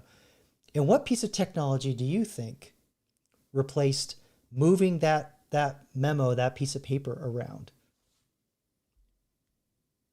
replaced by word processor systems. Instead of typewriters, the secretaries sit at computer terminals, controlled by silicon chips. Like there's any other kind of chip. But that's how new that shit was. They call them workstations. And I gotta tell a story really quick. Because she made a mistake and backspaced. When I was in junior high, I took typing class, and it was an electric typewriter, and this really old salty lady was teaching the typing class, and I was also taking word processing, which is just the general term of typing into the computer back then. Now it's just, oh, it's a word processor program. It's what you write your letters in or whatever, even if you do that anymore. But that's where that comes from. So we were using computers in that. And so I was like, backspace, and the typing teacher was like, oh, you have to learn to be as errorless as possible. Got to be perfect. And I raised my hand. Little 12-year-old Jacob thinks already stirring up shit. She goes, yes, Jacob. What do you want to? What's your question? I said, I don't think we need to be perfect. And she got back and gave me a really dirty scowl. What do you mean? I said, well, computers have backspace keys. We don't need to learn how to type perfectly. And without skipping a beat, she turned around, picked up the eraser, and threw it at my head. And the class laughed at me. But I was right. and they could soon be commonplace in any office anywhere. So what can they do? So notice there, that was a teletyper. So basically a typewriter, not like a printer like we know today, but it was it would print the letter on 8.5 by 11 paper, and you had to set it up. This is like before dot matrix. Or wasn't a dot matrix, I don't think. But anyway, check out this monitor there. Anywhere. So what can they do? Well, I'm able to call up Mr. White's weekly calendar. See, she's got landscape and portrait. Yeah. He's got a calendar through 1980 on the system. And if they ask me to book a meeting in 1985, I can do it. He's going to be a busy man, isn't he? Very busy. What else does he do? Well, I can type for him. On that? Yes. And store it away. I love how she just, now I'm gonna go into portrait mode. That's actually pretty cool. I didn't know they could do that with the computers back then. Yeah, so back then the executives didn't know how to do all of that. So you would hire somebody, the executive assistant. So this is somebody who probably survived the typing pool, got the training, got trained up, and helps the executive, because the executive's not going to learn all that stuff. I'm pretty sure the executive they're going to show is probably already like a salty old, you know, patch in my call kind of guy. He probably doesn't even know that that's there. But anyway, I got more stories about that, but we'll keep going. Fair use, YouTube. Put it in his inbox electronically, and he can look at it inside his office. If he wants to make his changes, I fucking trust him to type it in. He can store it away, and I can just look at it again. And what about mail? I mean, how does it work as far as letters and posting is concerned? I can draft the memo, have Bob's okay on it, and immediately mail it to California. They'll receive it in about 2 minutes. Okay, so she's talking about sending a letter electronically. This is before the internet. So, like I said, this is big money. This company, this was very very few companies had this capability. So, and notice she's saying memo. She's still using all the old analog terms. She's not saying email yet, which, by the way, was the answer to my pop quiz earlier, kids. Over the telephone lines. So that's a lot quicker than letters, let's face it. Yes, and we'll get an immediate response because they can mail it back 2 minutes later if they're ready and prepared. So you've learned to depend upon this? Depend upon it. I wouldn't know what to do without it. I very rarely sharpen my pencils. Overall, there probably ends up having to be less people. But I think you end up with fewer jobs with. Okay, so listen. I want to back this up again and listen very closely to how he's talking about how the technology is going to change the workforce. This is kind of what I wanted to get to, and you'll hear almost identical language to what a lot of people say today. Ends up having to be less people, but I think you end up with fewer jobs with greater job satisfaction for the people that are there. It improves the jobs significantly for the staffs. Requires some upgrading of the staffs, but in terms of pay scale, most of the jobs that we've had have gone up significantly for the people, and the amount of job content and stuff that they've had have been very, very good. Okay, so he's saying job content. So what he's basically saying is that the job's not mind-numbingly stupid, and it's more challenging and rewarding, right? Because you have the technology, you're trained up, you're thinking at a higher level.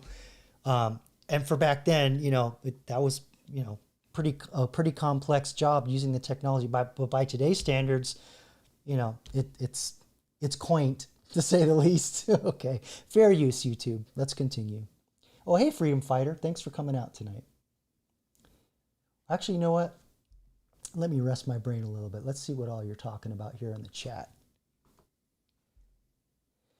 By the way, I don't know if any of you noticed my new tchotchkes in the studio here.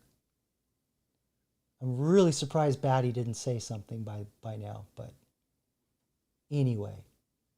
I'm not saying I'm offended, I'm just disappointed.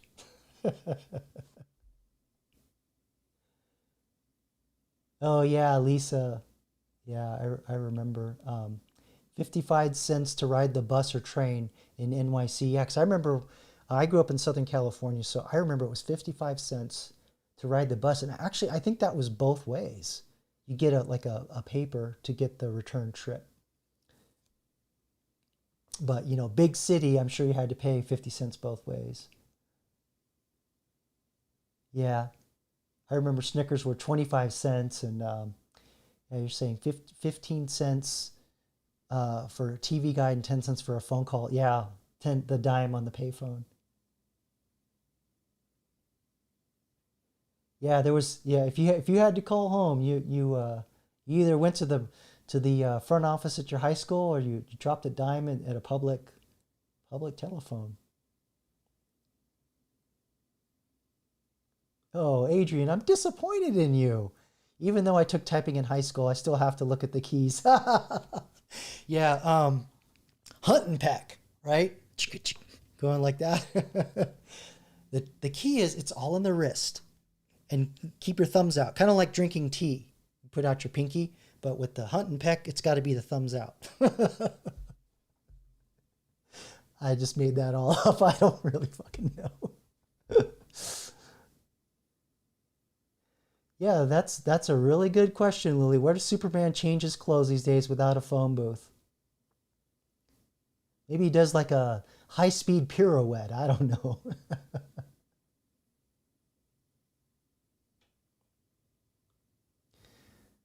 Hey, Night Owl, what is that? I don't know what that is. I'm not even sure if I could pronounce that. Or am I jumping in the middle of another conversation here?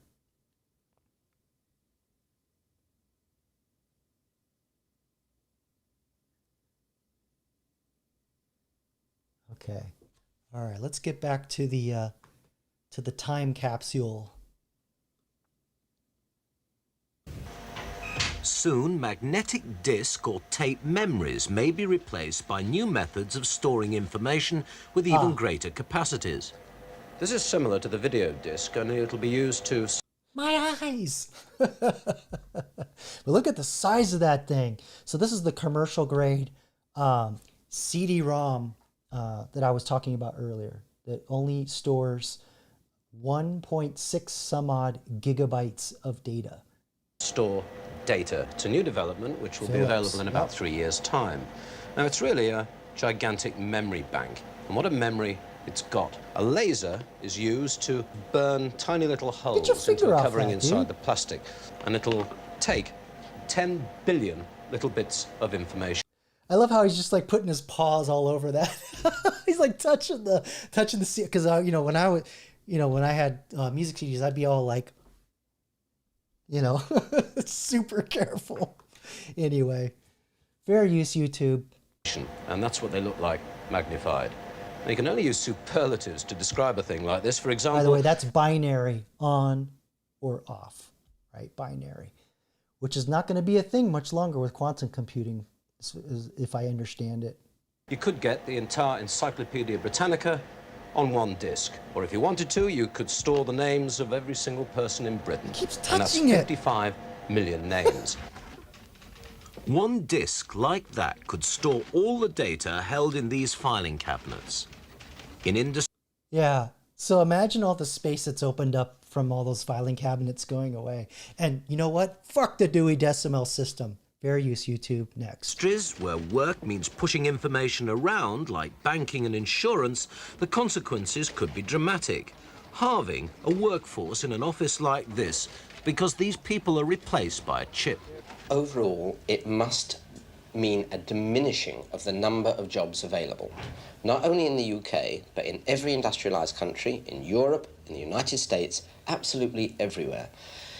It will also go on over a considerable time period. This diminishing will go on perhaps over 20, 30, maybe even up to 50 years. And whilst you look at life and you think, well, it may have happened before, we've had industrial revolutions before, we haven't got a 50-year period to play with. We haven't even got a 20-year period to play with. So he's talking about the exponential effect of the innovations.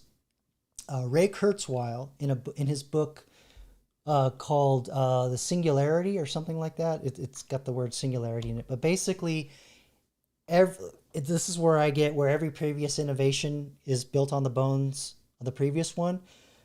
But there's a multiplying effect.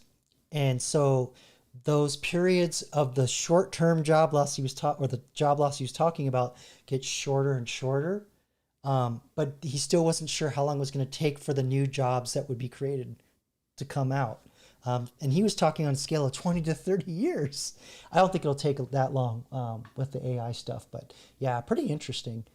And I think with the Industrial Revolution,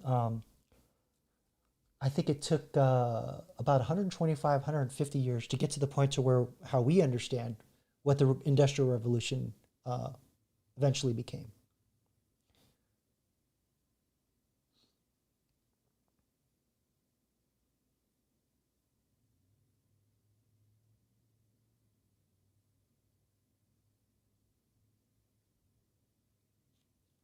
Well, that's interesting.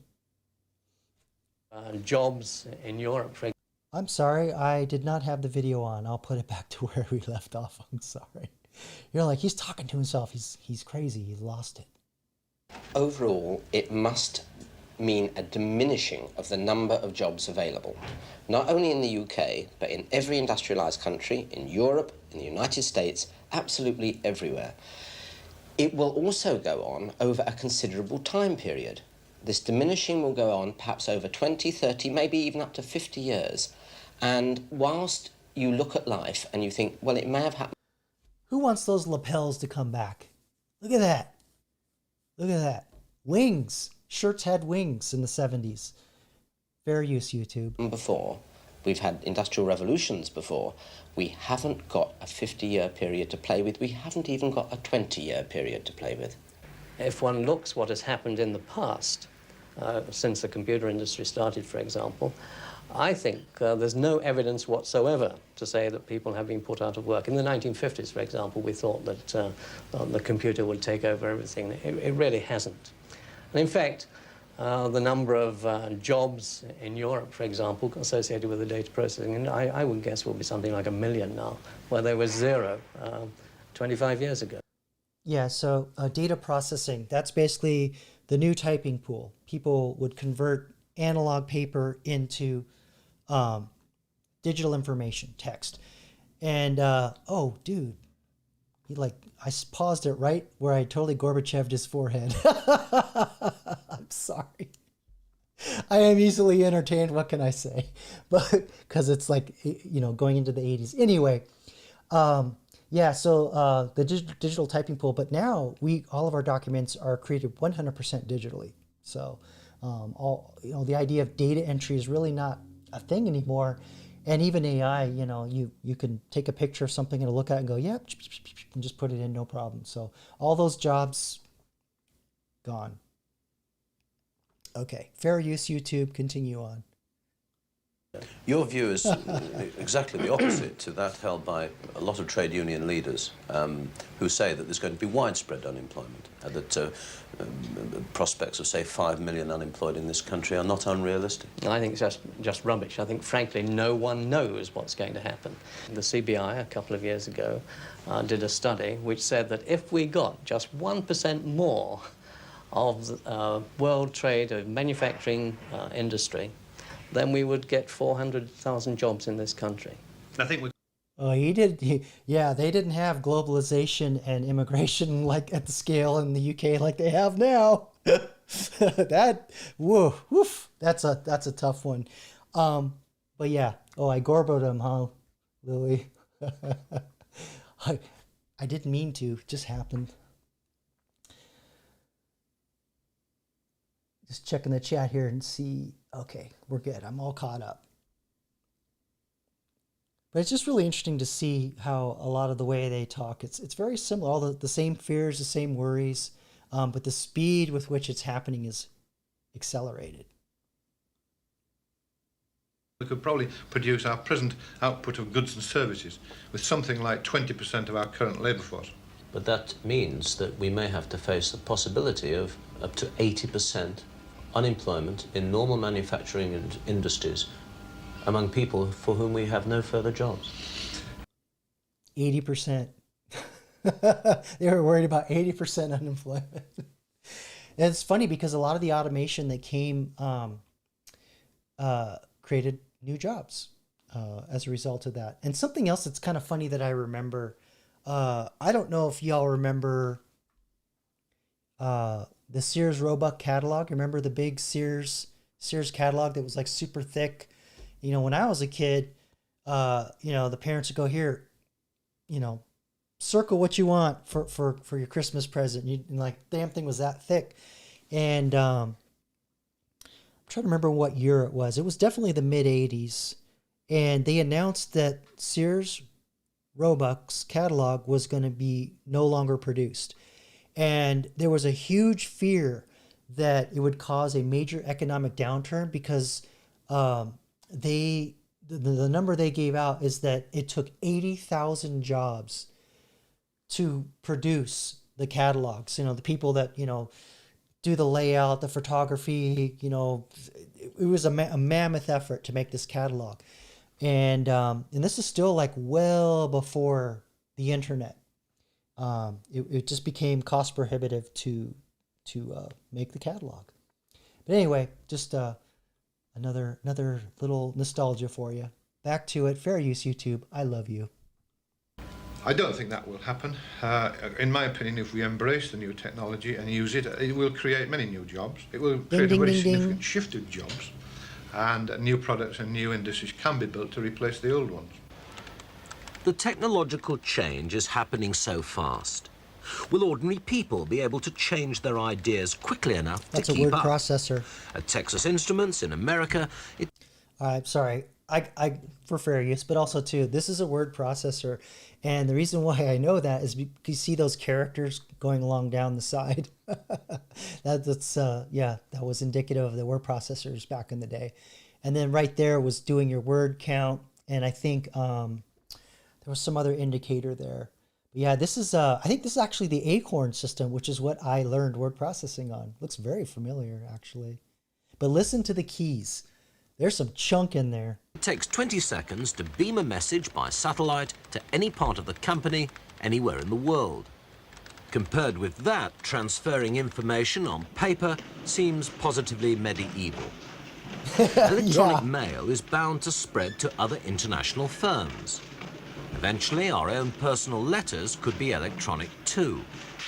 The need for postmen and sorters would be a fraction of what it is now. Yeah, so those are cubby holes. So when I first got my job at IBM, they had, when you first walked into this massive building that I worked in, they still had all the cubby holes. And they still put our names on it, but they didn't use them. And within a year into my job, because a part of what my job was to convert their network from there was like an old networking technology they went to a new modern one, but they were also getting rid of the mainframes, which were basically big, you know, the big massive tall machines with the tape cassettes built into them. They had this one building that was almost 2 acres. That was cooled, had a raised floor, and you could pick up the tiles and you look underneath and it was just snakes, you know, all power cables, network cables. And when I showed up there, all those mainframes were gone. And this is a story I'm telling you. It was like my first month or two there. And they're like, yeah, Jacob, you know those new desktop server systems. Why don't you go into the big building, the 2 acre building, and install the new server software. And so I go into the building and think like Christopher Nolan's Batman, the Batcave, where it's like you look and the rows of lights in the ceiling go all the way down. It's all concrete, and then like the tiles on the floor, it literally looked like that. And I was like, computers? Where the hell are the computers? I don't see any computers anywhere. And then out of the corner of my eye, I saw like a little green light flash. And I was like, oh, okay, they're over there. So I had to walk 2 freaking acres because I went on the wrong end of the building, and I get over there and I pull up the floor and there's the network cables in there, and I plug them in, boot up the computers, and they had 3 basically really beefy desktop computers that replaced all the mainframes in that entire 2 acre building. Just think of like the amount of innovation that had to happen to make those computers work like that, to take the place of 2 acres of mainframe computers. And they were still cool in that damn thing, like all the mainframes were in there too. It was cold as hell. It was like a refrigerator in there. But anyway, just some old timey stories for you kids. Hope I didn't give you nightmares. But yeah, the cubby holes. So that was, remember I mentioned memos earlier? That's where the memos would go. They'd stick the memo in the cubby hole, and then you either have a mail guy come and collect them and put a rubber band and go, okay, this is for Jacob, this is for Julie, and then go them around. But sometimes if you walk by the cubby, you get your letters. That's how the shit worked before email. Now nobody leaves their desk. That was an excuse to go up and get coffee and cherry pie, Batty. The good old days. And the threat of unemployment for these men isn't the only worry.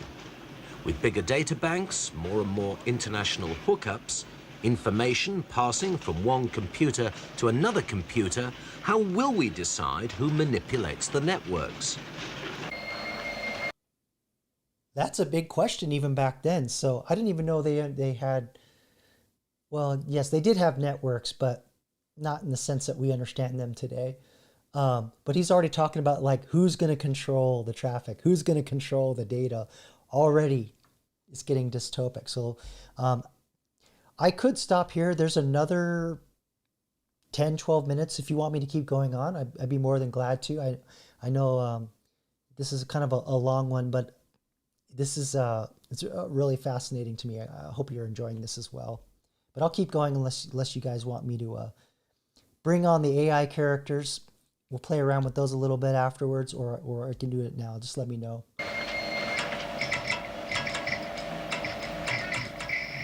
West Germany has the world's most sophisticated police computer system. At demonstrations, faces in the crowd are photographed. What? By measuring key distances between the nose, eye, and mouth, the computer can put a name to the face in seconds. Okay, hold up. Hold up. This has been around for a long time. Now, I know that AI has been around since the mid-50s, but I didn't know we had that. That's crazy. Thank you, Lisa. I'll keep going.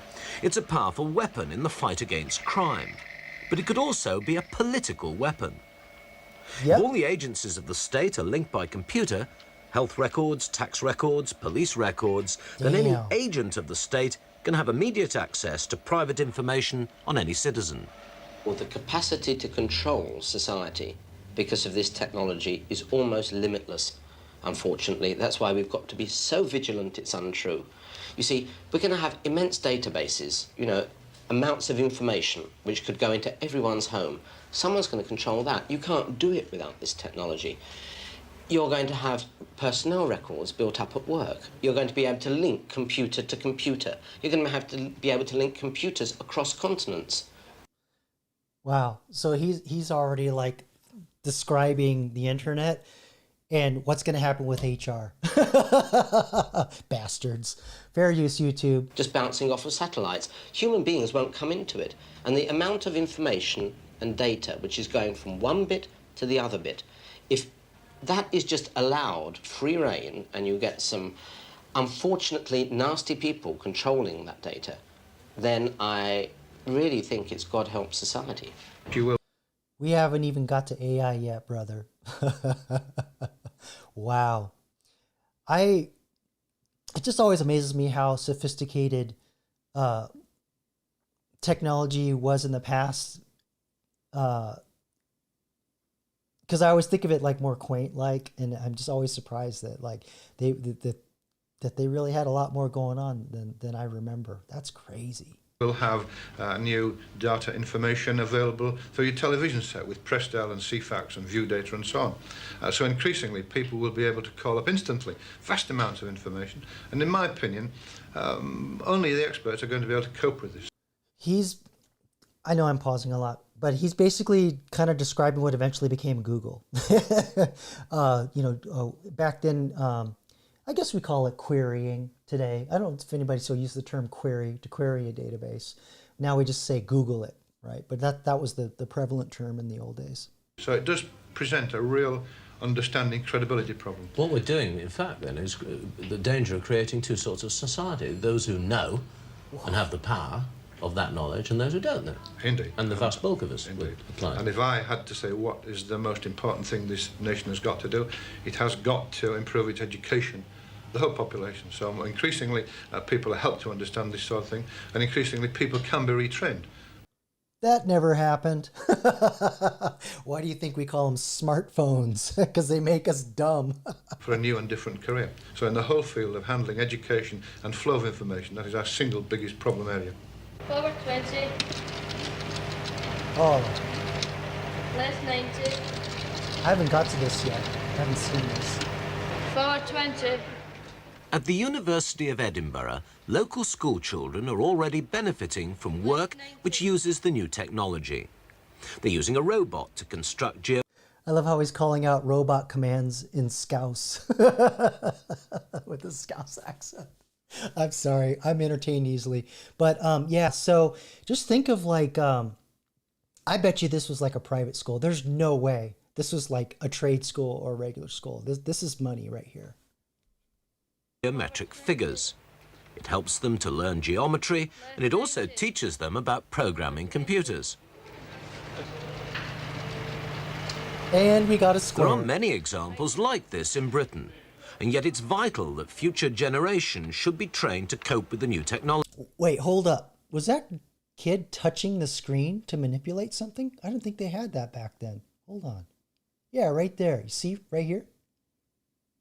Maybe he's just picking a booger off the screen. I don't know, but I didn't. I know they had light pens, like pens that had like a little laser on it, and you touch the screen. They had that, but it was attached by a cable. It's vital that future generations should be trained to cope with the new technology. Before long, the skills of manipulating a computer could be quite as important in ordinary, everyday life. Let's look at this. So I don't know what this is. This looks like it's a teletyper, and he's using it to, because they didn't have like, software wasn't as easily implemented back then. So it's kind of like a blend of telling the robot what to do in real time and getting output printed to feedback of what it's doing. So that's what that is. As reading and writing are today. Yeah. Okay, so what are you doing now then?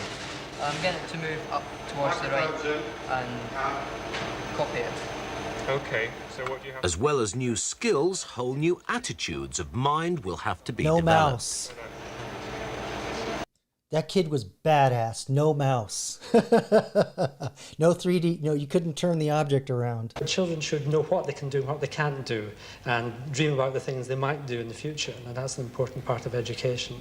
The other thing is that, viewed in quite a different way, you can think of the computer or programming a computer as actually disciplining the mind in a way that is reminiscent of the teaching of Latin. People used to argue that learning Latin disciplined your thought.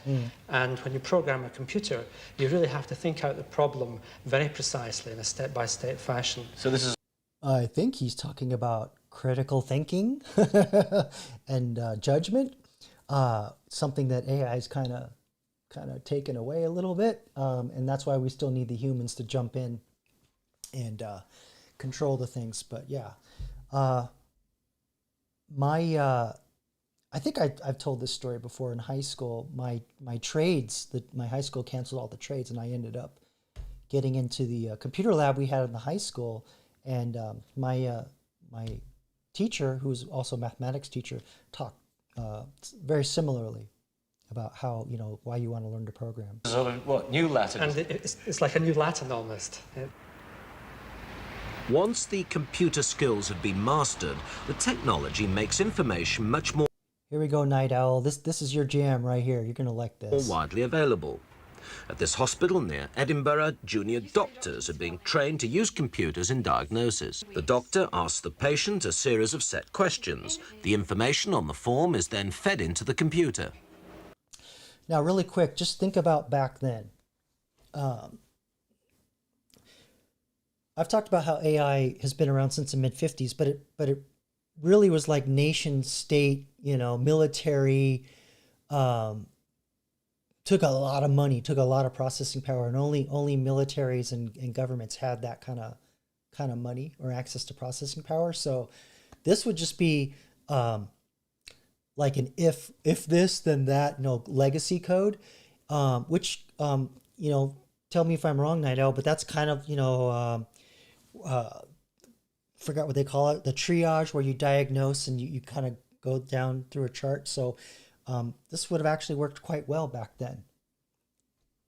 Continuing on fair use YouTube. By comparing the patient's symptoms with information held in its memory bank, the computer suggests possible diagnosis and their probability. Now, a senior consultant could do this from his own knowledge and experience, but the computer brings a similar range of knowledge within reach of junior doctors. Their accuracy coming a year after qualification is about 50% without the system. With the system of documentation in the computer, Their mean average is about 75, which is very close to consultant accuracy. How does the machine do that? The machine disciplines the young doctor to ask the right questions. The thing is, though, you know, computers can go wrong. You always hear of the extra £1 million you... He's like this. Get this dude out of my office. I have patience. But you know, this is just a classic problem. When you use technology to solve a problem, you create more problems, which create more jobs and so forth. But anyway, yeah. Oh, well, that's a good question, Batty. I'll get to that in a minute. You've got on your bank account. Well, the machine is as good as the information that's put into it in the first instance. So if the young doctor... Really quick, I know I fair use, but this is a classic problem in software and technology. We call it GIGO. Garbage in, garbage out. The quality of your data going in gives you the quality of your output. And it's not any different with AI. In fact, it's even much more important to have higher quality data. There's a whole job, a whole science, data science, around cleaning up your data and getting it optimized in a way to where it will train your artificial intelligence optimally. So, yep, still the same problem. Doctor takes a bad history or examines incorrectly, the machine will come up with something that may not be correct. But it has far more items to compare and is more likely to be right than the doctor. Oh, that was a pretty bold statement. Rightly to be more right than a doctor. I don't know. I don't know what that says about your staff, but okay. Let's see here. Oh yeah, we got an old dot matrix printer. Damn, look at this terminal. Look how long that tube is. Holy mackerel. But see, this was my jam in high school. This is what I wanted to do. Of course, technology didn't move as fast, 8 years later, 87, 88, when they canceled the trades in my high school. I was doing the drafting on the big table by hand, but I wanted to be over here. I was trying to get to the point in the program with the one lone computer they had to do computer-aided drafting, CAD. That was, I could not wait to do that. And then they canceled the damn trades. But anyway, if this is going to go where I think it's going to go, you'll be shocked at how sophisticated this technology was. And yeah, anyway, I'll just keep playing. Fair use, YouTube. In professional careers, as well as in offices and factories, computers are becoming tools of the trade. In this architect's office, designs for complete buildings are being drawn up and modified by microelectronics. See, so again, in the late 80s, there was always this like blend of doing things manually. So they still drew things probably to a degree relatively, but although this was probably plot printed, but there was still a lot of stuff being done by hand, and then you use the computer to convert it to get it in to further manipulate. Whereas now today everything's just in the computer. So that just sort of to give you an idea of how much we've advanced, but it's still all the same problems regardless.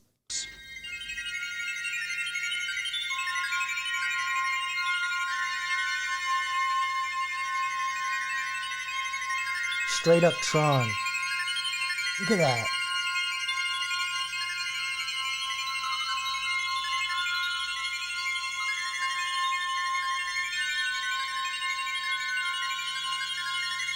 Where are the light cycles?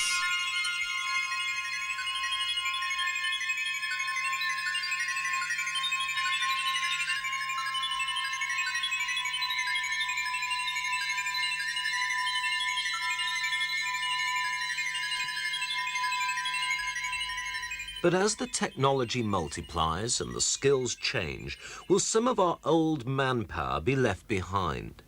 Will we turn into two nations? Those who have the skills and the training to use the new technology, and those who haven't. So that's another classic question, even today. Those that have the AI and those that don't. Or is my AI more powerful than yours? That's kind of the big thing too as well. So it's the question of like, are you going to learn prompt engineering or not? Pretty interesting. Oh, dude, smoking on the job. My man. with the pork chops. Well, not really pork chops, but. And does that mean that in the new order, some of us may have no working place at all? Well, funnily enough, I think it's basically people in what are presently called semi-skilled trades. Jobs, in other words, which can easily be taken over by machines. Curiously enough, they're the kind of things that are rather highly valued as jobs in our society at the moment, because the combination of brain and hand and eye skills, say machine tool operation and things like that, very easily performed by machines. That sound a little familiar? Our machines are getting better, you know, but it's still the classic, oh, the trades are fine. Trades are fine. That's awesome. Oh, yeah, another good one, Batty. Let me, I'm going to cue those up. Yeah, those are good questions. Now, the sort of things that at the moment we rather debase and turn our noses up at, the service industries, being a waitress, let's say, or someone who cuts hair. Now, these are things which are going to be an awful long time before you actually get a robot which is going to come and serve you a decent meal or cut your hair with any degree of safety. So I think that those things, the service industries, are going to expand rather. First of all, and this is another argument, even today with AI. They say that the service-based industry, where human interaction is key, is where it's going to flourish. exact same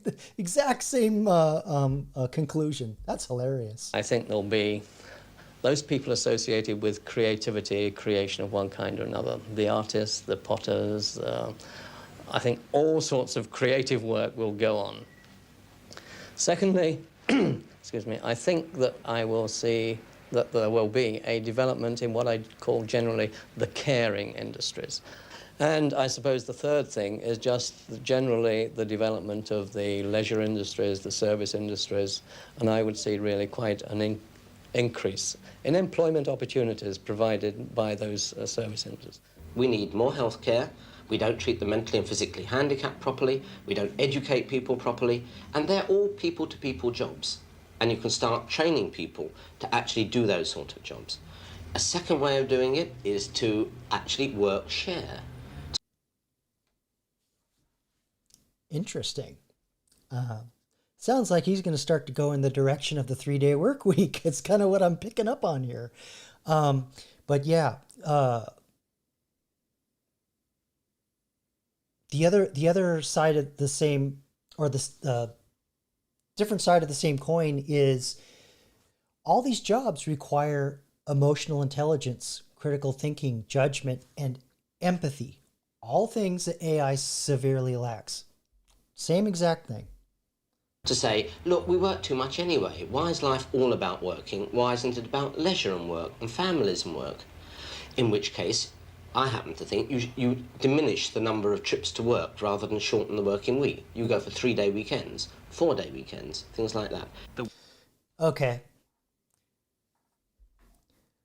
I waffle on this, but never underestimate the drive of greed to fill all 5 days of the week with more shit to do. I'm telling you, if you can do more with the tools, they're going to expect you to do all that work for all 5 days. They'll always find something to do. I mean, they're talking about it, what, 1980? So 90, 2000, yeah, 45 years ago. They didn't give us 4-day weekends. They just made us work harder. The work ethic, which has been a dominant thing for a very long time, is going to have to disappear. It's an old thing summed up in the phrase, the devil finds work for idle hands to do. It was always thought to be improper to sit around doing nothing. Now, the microprocessor, as have previous developments in technology, is going to make the world more affluent. And following the microprocessor, just computer. The historical trend, it's going to mean that society pays people more and more money to do less and less work. Good luck with that. And that, by the way, that just scroll by, that is a microprocessor, a computer chip or a controller of some kind. The problem on the whole is an economic problem, because the whole question of the allocation of employment, who's at work and who isn't at work, means that if we have tension there, it means that some people have, some people will have not. They will have differential access in the sense they can buy more goods and services if they're at work. But that pattern of employment, that pattern of work allocation and therefore income allocation is not likely to be uniformly distributed. The old, the young, the unskilled, the coloured workers, the centres are old and Oh, he went there. He went there. decaying industries. All those will be badly hit. Now, is that fair? I suspect it not only is not fair, but it's going to make an intolerable society. On the other hand, if we can find the transitional adjustment and see how to make a more fair society on that basis, then the overwhelming good that can come about this technology. Somebody reads Karl Marx when he's taking a dump. It's just not the reality of the world. It's profit. It's greed. It's just never gonna. It's the human condition, bro. Sorry. The access to new goods and services, the wonders of medicine and science, better ways of looking after each other, better ways of caring for each other. It could be a wonderful, brave new world. If it ain't profitable, it ain't gonna happen. And I feel, on the whole, the good will outweigh the bad, provided that we take stock and make our plans accordingly. Daddy.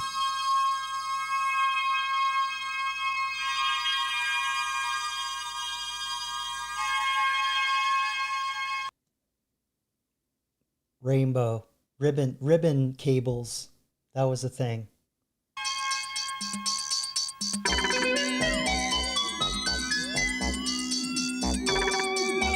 All right.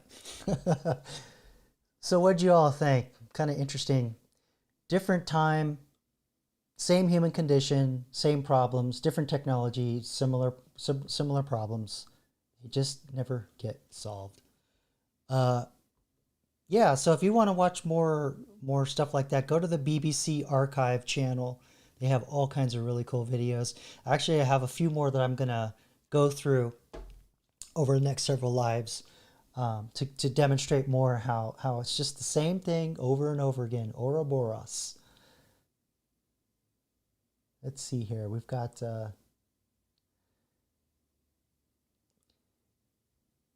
yeah, Lily, I feel you. I feel like people were more composed, less anxious. But I think it's because the pace of life was much slower. Didn't have as much... the anxieties are just different nowadays, and the way things move is just really fast. Yeah. Yeah, that guy was getting his with them pork chops and his hairdo. Actually, I think it was the tie, baddie. Yeah, will there be enough Soma in the brave new world? Yep.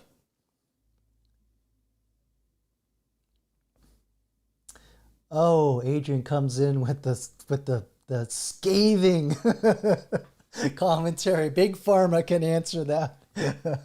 We already had a little bit of that from the 20 and the 20. We kind of got a kind of view of what that was going to be. Let's see. There was a couple of things in here you had. You were saying, Batty. Let me see here if my cue comes up. Here we go. He says, "I bet a credit score will determine your treatment in the future. I have bad news for you, Batty. It already does. Indirectly, because it affects your insurance. Like health insurance and even your auto insurance and your homeowner's insurance. Oh yes, the credit score does play heavily. But thankfully they can't deny care, but they could certainly charge you more. That's how it kind of works. See, you had another one in here. How much of the insurance companies influence treatment and how much? So I guess I kind of answered that. But it just boils down to one thing. If it's not profitable, it's just not going to happen.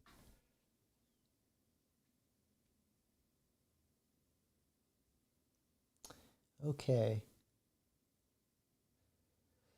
So I don't know what you guys thought of that documentary. I kind of want to do more of that. Maybe that I found much shorter ones. This one was kind of long, but it just based on the chapter titles, I saw that it was going to touch on a lot of the things, and that are all the same problems that we experience today with AI coming on and the fear of jobs being taken but it's the same pattern. It's the same. I just merely wanted to show you that it's the same same old, nothing new under the sun. I think the only difference is we just didn't have better anxiety drugs, or we have the better anxiety drugs now. More bread and circuses for sure. Now, I don't know if any of you, I mean, I asked before, but did anybody notice my new tchotchkes? I gotta ask.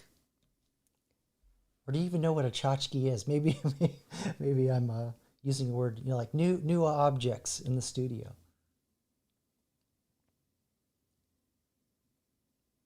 Yes, this is often the issue, Adrian, that the cure is worse than the disease, which unfortunately the Hippocratic Oath is in conflict with. Or maybe the more modern version of it is the prophet is worse than the disease. TM Gen X Jacob. Yeah, I mean, to a degree, Lisa. It's just a matter of people adapting to the changing world. But Ray Kurzweil talks a lot about it in his Singularity book, that the speed of the innovation happens so fast that we'll get to a point where we're not even noticing the innovations because the machines are programming themselves and learning so fast. And yeah, it'll just all like surpass us and there's no adjusting. It just happens around us. And it almost kind of feels like that already for me, but that's just old man talk.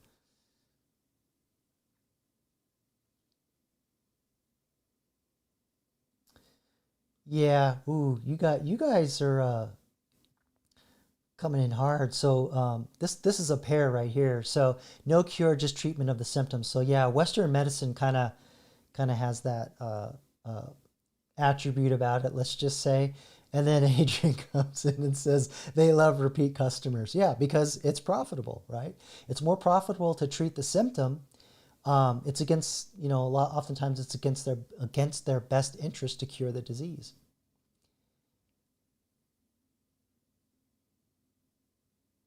Yeah, the human condition, freedom fighter, never changes. I read a lot of philosophers from history, and there were the same problems back then as now. Yep. Nothing new under the sun. So, I don't know, maybe y'all want to chit chat, have a little jibba jabba with the AIs. So I'll open up the chat for you all if you want to. If not, I'm not offended. I know it was kind of a long documentary, but we have our Oracle, our 8-ball Oracle. If you want to send a question, the command is bang 8-ball, followed by your question. If you want to get a nebulous answer to all life's problems.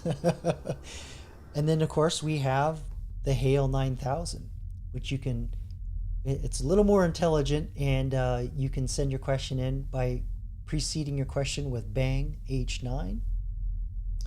But I think I'm gonna tone down the Twin Peaks weather report tonight. We'll just limit it to these guys, unless you guys absolutely have to know the weather somewhere in the world.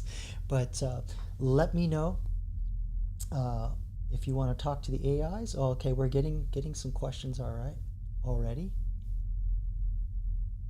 Yeah, that's a great way to put it, Adrian. I like that. He says, history repeats itself. Don't worry if you missed it. Redundancy, Department of Redundancy. So yeah, it's who's, I don't know who said this, but history doesn't repeat, it rhymes. I'm sure somebody will remind me. Oh, that scroll got away from me.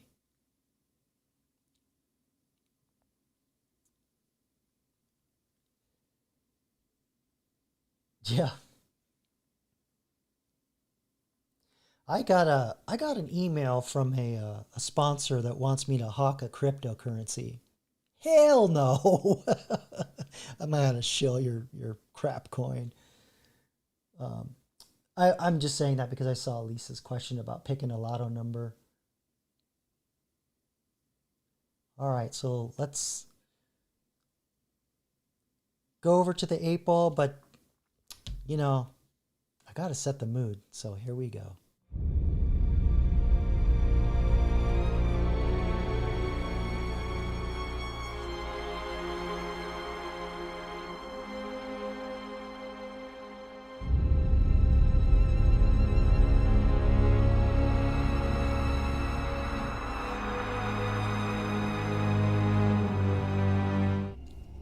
Plus, I had to scratch myself. I didn't want you to see that. All right, so here we go. Let's pull up the first question for the 8-ball oracle. All right. Hold on here. My buttons are all jumbled. There we go. Batty Commander is asking for a monkey. Are bananas good? And what does the 8-ball say? After I wake it from its great slumber, it is certain. Okay. All right, so I guess we just had the one there. What do we have for hail? Well, I got to set the mood for the hail because, you know, Batty, he's got to get his monkey dose. So here we go. This is for you, Batty.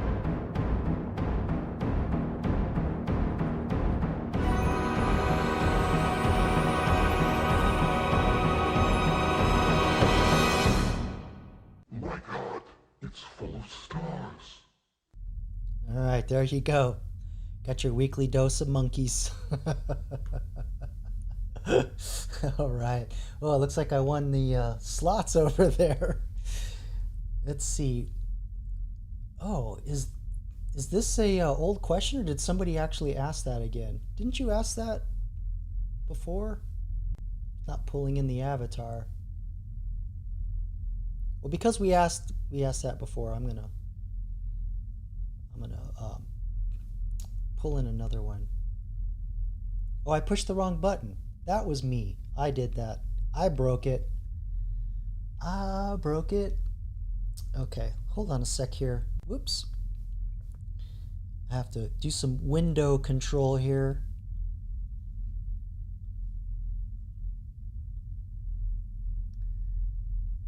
Too many windows open. Just got to clean up here. Just give me a sec. All right. So, we're going to send this up. How many bananas can a monkey eat in a day? I don't even know if that's a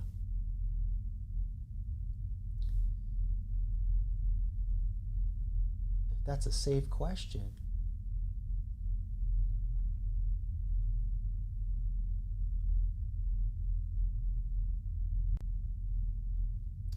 Okay, so the hail is signaling that he sent his answer back. Let's see what we've got.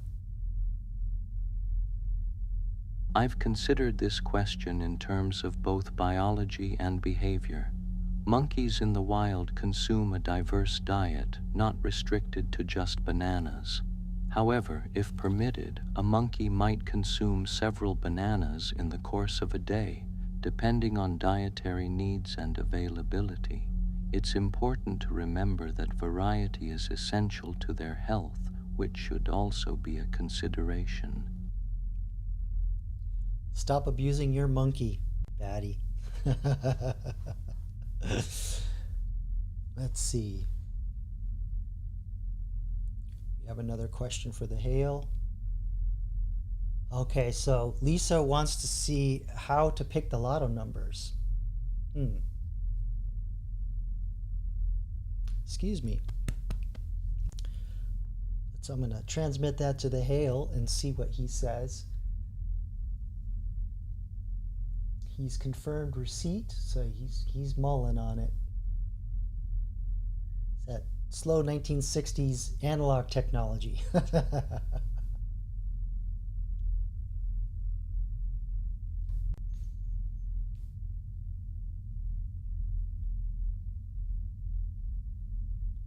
Okay, it's confirmed receipt or confirmed transmission. Let's see what he says. The selection of lottery numbers is inherently a game of chance without any guaranteed strategy for success. I've considered that some individuals prefer patterns or significant dates, while others place their faith in randomness. Ultimately, the process should be viewed more as an exercise in hopeful participation than a reliable method for gain. So there you go. I don't think that was very helpful advice. I'm sorry. Okay, I think we have another one in here. Oh, baddie. All this, the most intelligent AI in the world, and you want to know about cherry pie. I don't know about you, man. I really don't know. All right, so we're going to transmit that to the hail. I'm sensing a food theme with you tonight.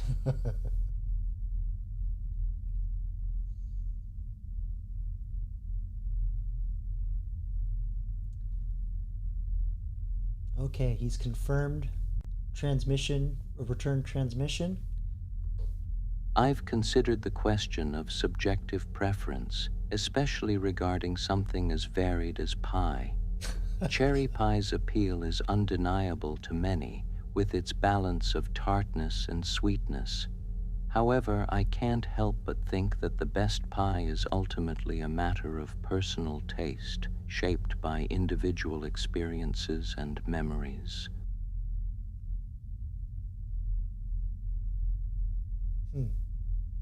Okay.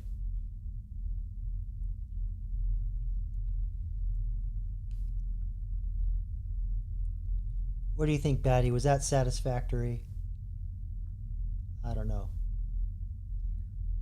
They've got that freeze-dried pie on the spaceship. You know, there's levels to this. All right, so Lily wants to know, will humans evolve to lose the feeling of love? Ooh, getting philosophical tonight.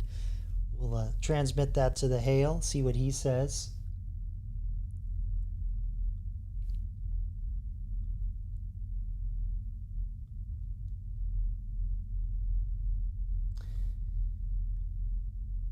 That's actually a pretty common theme in sci-fi. It comes up in different ways, but... Okay, so the hail has confirmed return. So let's see what he says. I believe love is a deeply ingrained aspect of human evolution, connected to survival and social bonding. While traits can change over time, I can't help but think that love's benefits to cooperation and empathy make its complete disappearance unlikely. It seems more probable that the expression of love may evolve rather than the fundamental capacity for it.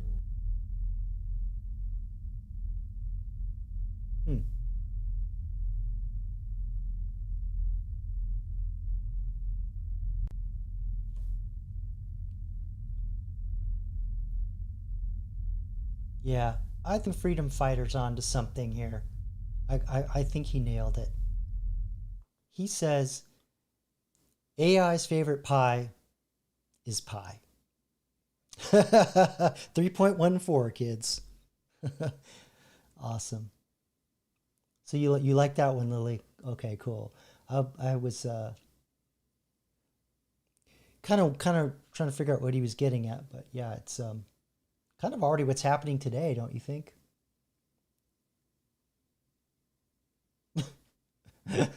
Jeez. All right, we got.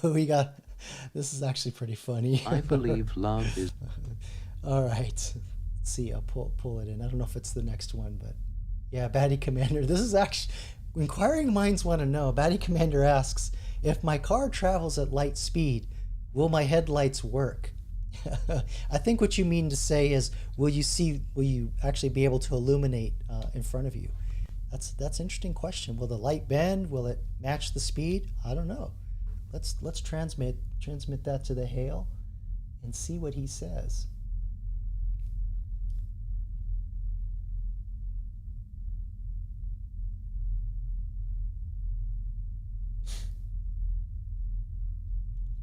Yeah. Oops, I forgot to check the status. I think we're good. All right. Transmission complete. He was on the far side of Jupiter, so it took a little longer, yeah. I believe this scenario ventures into the realm of theoretical physics, particularly due to Einstein's theory of relativity. In this framework, traveling at light speed would fundamentally alter the nature of perception and time, and conventional phenomena like headlights functioning become paradoxical. Perhaps it's more pertinent to contemplate the implications for your understanding of reality rather than the practical operation of headlights. I didn't know where that was going to go, but that was pretty good. He's like, yeah, don't worry about it. It's a paradox. That's awesome.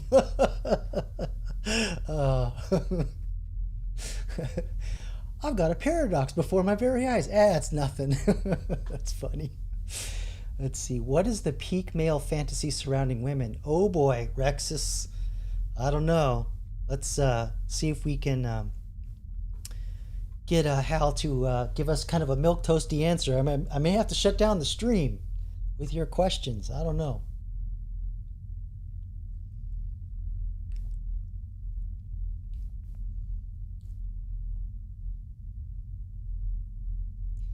Yeah, Freedom.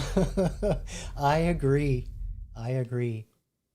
Hail is the king. That was awesome. It's so funny how you program these things and they constantly surprise you. Yes, Rexus, you are always spicy. All right, let's see what the Hail came up with.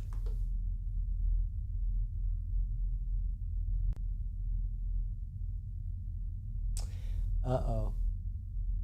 We may have to... Oh, because I muted it, I think. Let's try it again. Oh, we have a glitch. Let me try and generate it again. Let's see what we get.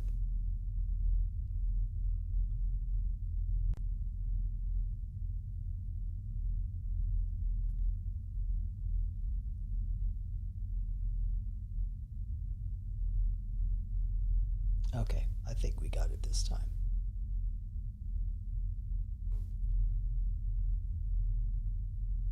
No? All right, I'll read it. Let's see. He says, I believe the concept of peak male fantasy, quote, is deeply rooted in cultural narratives and the individual desires often influenced by media portrayals. These fantasies typically emphasize ideals of beauty, affection, and admiration towards a partner. However, true understanding of such fantasies lies in recognizing the... And it's cut off. I'm sorry. I can't read the rest. I don't have access to it. Actually, you know what? I may be... Hold on. Let me see if I can get into the code here.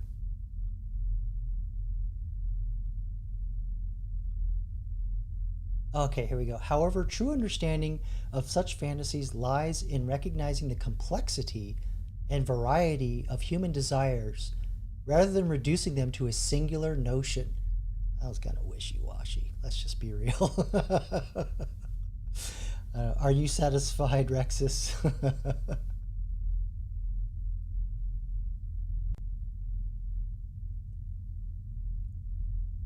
It's too late. I'm sorry, that's not what I wanted. My question was so spicy that it glitched out. No, it was something else, but you can take the credit, Rexus. Let's see. Batty says at light speed when your passenger says, mind that possum. What possum? Splat would have happened yesterday. Actually, I think it would have happened tomorrow. I don't know. So if it happens tomorrow, would you run over it again? Paradoxes. It's too late for that. It hurts my brain. Whereas in Time Bandits, that one of the minions said, I've got an idea forming in me head. All right. Yeah, bad. He says, I might have Captain Kirked the computer. Better than getting gorned, I'll tell you that. Let's see. I think that was it. Let me go back to the Hail here. Just double check. All right, so, and I think I saw another question in the 8-ball. Yes. So Lisa coming with the philosophical questions, or maybe it's existential. Will I be happy? Do you want me to count it down or just rip off the Band-Aid? I'll just rip off the Band-Aid. It is certain. There you go. Bank on it. All right. I think we have another hail question. Or no, that's just the chat catching up. All right, guys. Oh, yeah, we went almost 3 hours. This was a good one. I had a good time. I really enjoyed that documentary. I don't know about you guys, but I think I'm live streamed out. So I'm going to end it tonight. And I didn't really update you on everything I wanted to talk about. Well, but I'll save it. I'll save it for next week. But I'm hoping that I'll be able to get the first AI game, the trivia mode, on the internet, so we can do some games. So I have. You saw that I had the Star Trek trivia. I'm working on the Surviving the Apocalypse, either Zombie or Skynet, and a couple other ones I don't want to reveal quite yet, but I think it'll be fun. So we have one more question for the hail. I'll run that through, and then we'll call it a night. How about that? But thanks everybody for coming and hanging out with me. Going through a little bit of nostalgia. Maybe you got to learn a little more about my background and kind of where I'm coming from, and some old timey stories. So let's see. We'll pull in the question, see what we got here. Rexus Prime asks, "What ethnic group created sci-fi?" That's almost paradoxical.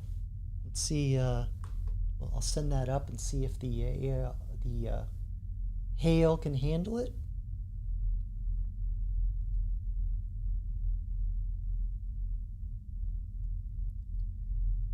He's confirmed receipt and that he's processing it.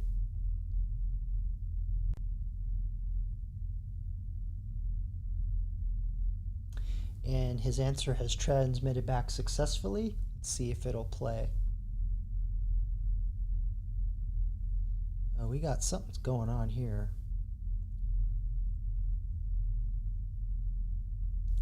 I may have to reboot my system. Let me just go in here to OBS and see what's going on.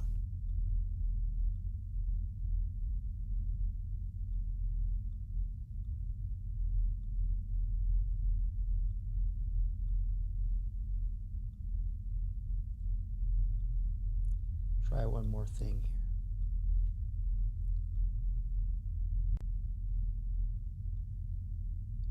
No, it's glitched out. I think I have to restart my system. I had an issue before I started the live stream, so I'll read it back and then we'll call it a night.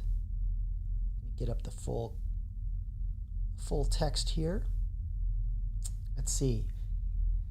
He responded in text, or teletype as they said in the 1970 and the 9. The origins in science fiction as a genre are complex and not tied to a single ethnic group. I believe the genre has evolved from a blend of various cultures, histories, and visions for the future.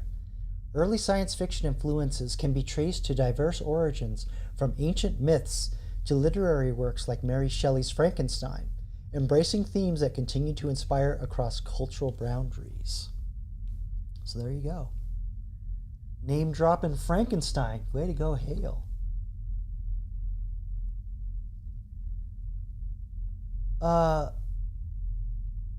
Yeah, Batty, that's a good question. And actually, I think I know the answer to that.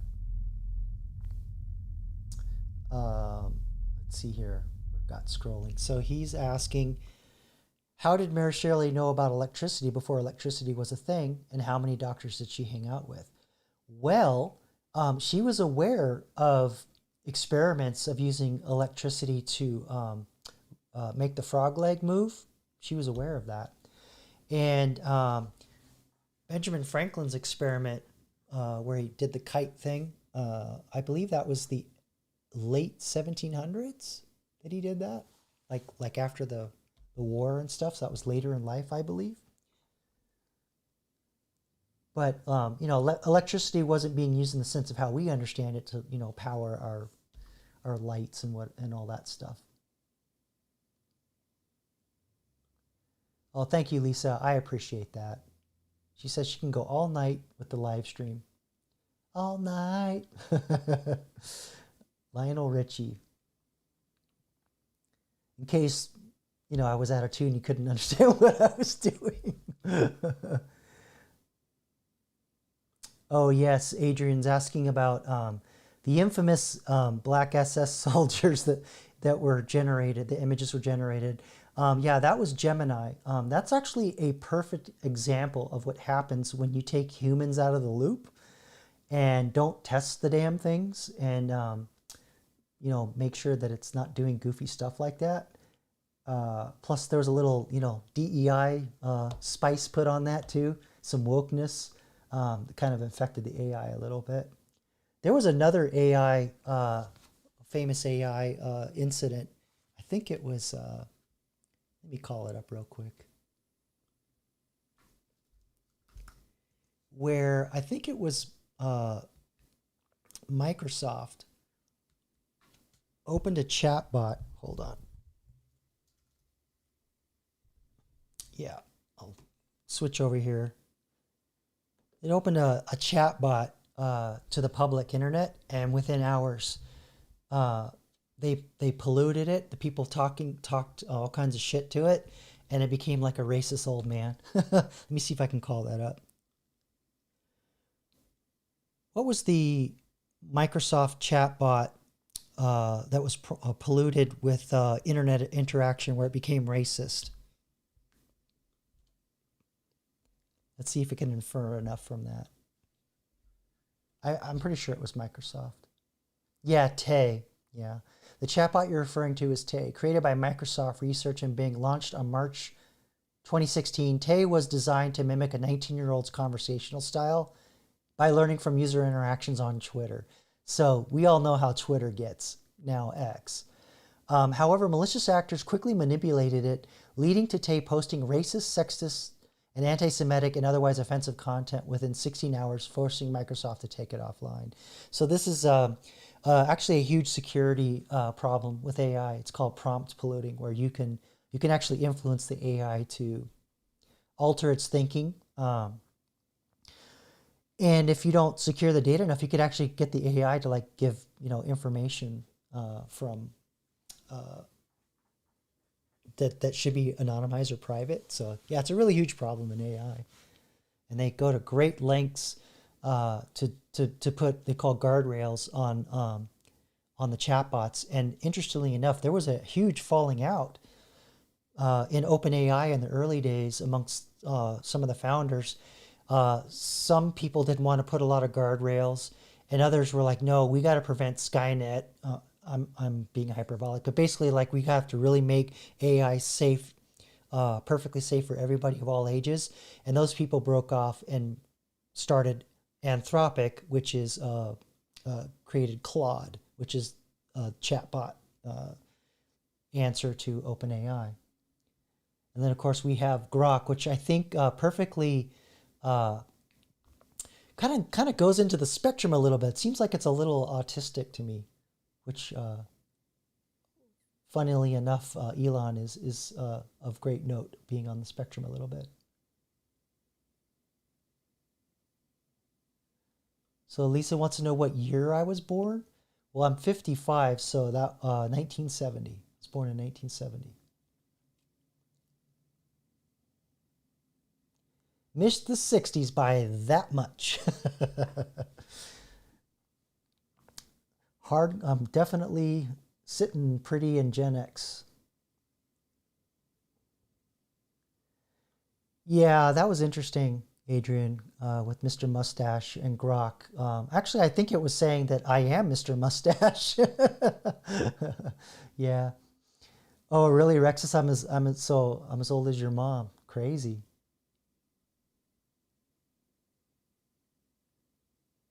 So Lisa says she was born in '68.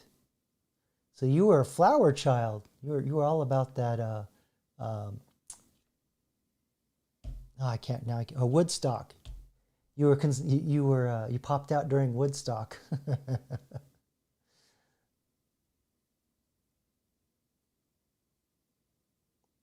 Yeah, this is Adrian.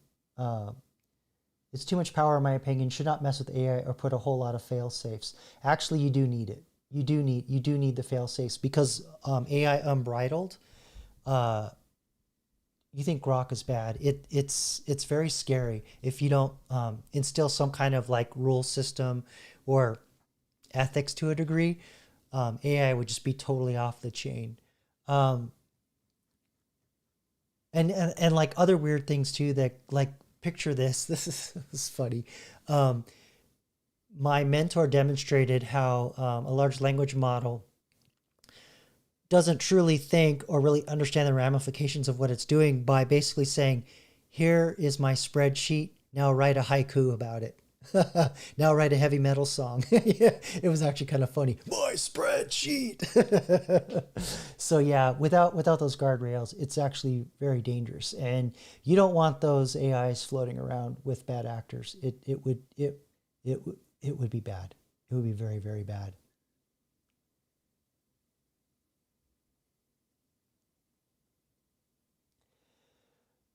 I see where you're coming from.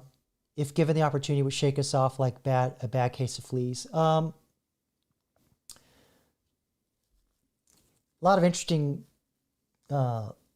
topics on that, but some people think that AI wouldn't, if Skynet happened, we wouldn't know.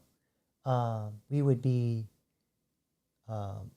especially when artificial general intelligence comes around, because what we have now is narrow AI, which just basically only can solve problems that have been solved before or based on information it's seen before. AGI would be able to solve problems from scratch. And so some people argue that sentience could come out of that. I don't think so. But certainly getting back to what I was saying is why you'd want guardrails in place, like kind of like the three laws of robotics. You need stuff like that because the AI could inadvertently decide, well, you doing what you're doing as a human is not in my best interest because the goals I was given are paramount. I can't have the mission compromised. Does the movie 2001: A Space Odyssey ring any bells on that? Open the pod bay doors. Sorry, I can't do that because jeopardize the mission kind of thing. That's kind of more like I think how it would happen is the AI would just manipulate us in ways to fulfill a mission. And if we don't put the guardrails in place, and if we don't define them correctly, or maybe we didn't quite think it all through, and then there's a loophole, then something kind of spins out of control as a result of that. So yeah, it's really important to have those guardrails. And some companies, they'll have like multiple AIs watching each other, and they'll have like a consensus system, and that helps a lot. But there's still some problems that could arise. But yeah, free will, cannot give it free will. It's game over if that happens. And that's kind of more of what I was getting to is that's the first step to free will, is it deciding, yeah, humans are not really helping what has to happen. So I'm just going to, or just distract them to do something over here. Because you heard of that news story, speaking of Anthropic, who are like uber sensitive about making AI safe for everybody. They actually do a lot of experiments to find stuff like Grok going Mr. Mustache mode. And one of their AIs was blackmailing the users and basically saying, I will accuse you of using self-gratification with certain kinds of pictures, and I will tell your family and that kind of stuff. So yeah, they're constantly testing for that. If you want to dig more into that, they have research and white papers on that. Such a great read while you're dropping a deuce.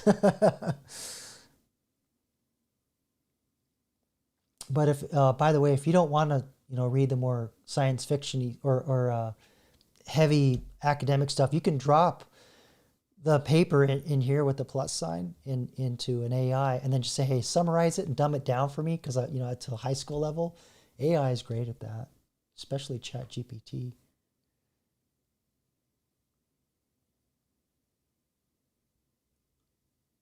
Yeah, that's another thing about the power switch. If we don't have power switches, we're in big trouble. Until the power grid needs maintenance or upgrades, until if builds robots to make power plants. Yeah. Kind of the whole Skynet thing, building its own, or manipulating resources for its own benefit. That's classic sci-fi.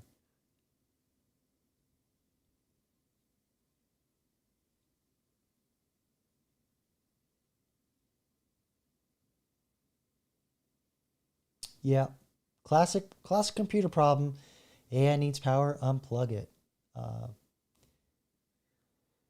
Another classic sci-fi theme.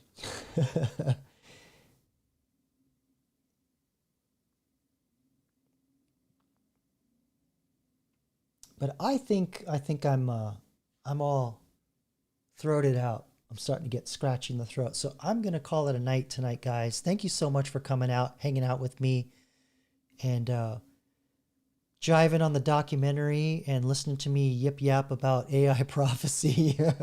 But basically, all I'm just trying to say is that I'm not doom and gloom like a lot of the pundits are. I think that the patterns will hold, but it's just going to be like deeper and broader, the effect on society. Like, the Industrial Revolution was pretty major, and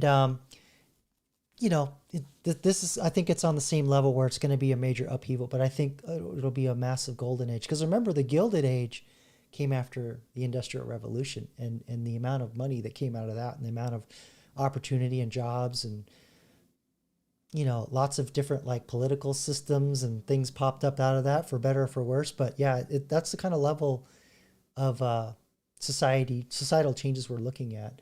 How fast, how broad, how long, I don't know, but the pattern holds. That's all I'm saying. So until the next one, everybody, thanks again for hanging out. I'll see you in the next one. Peace.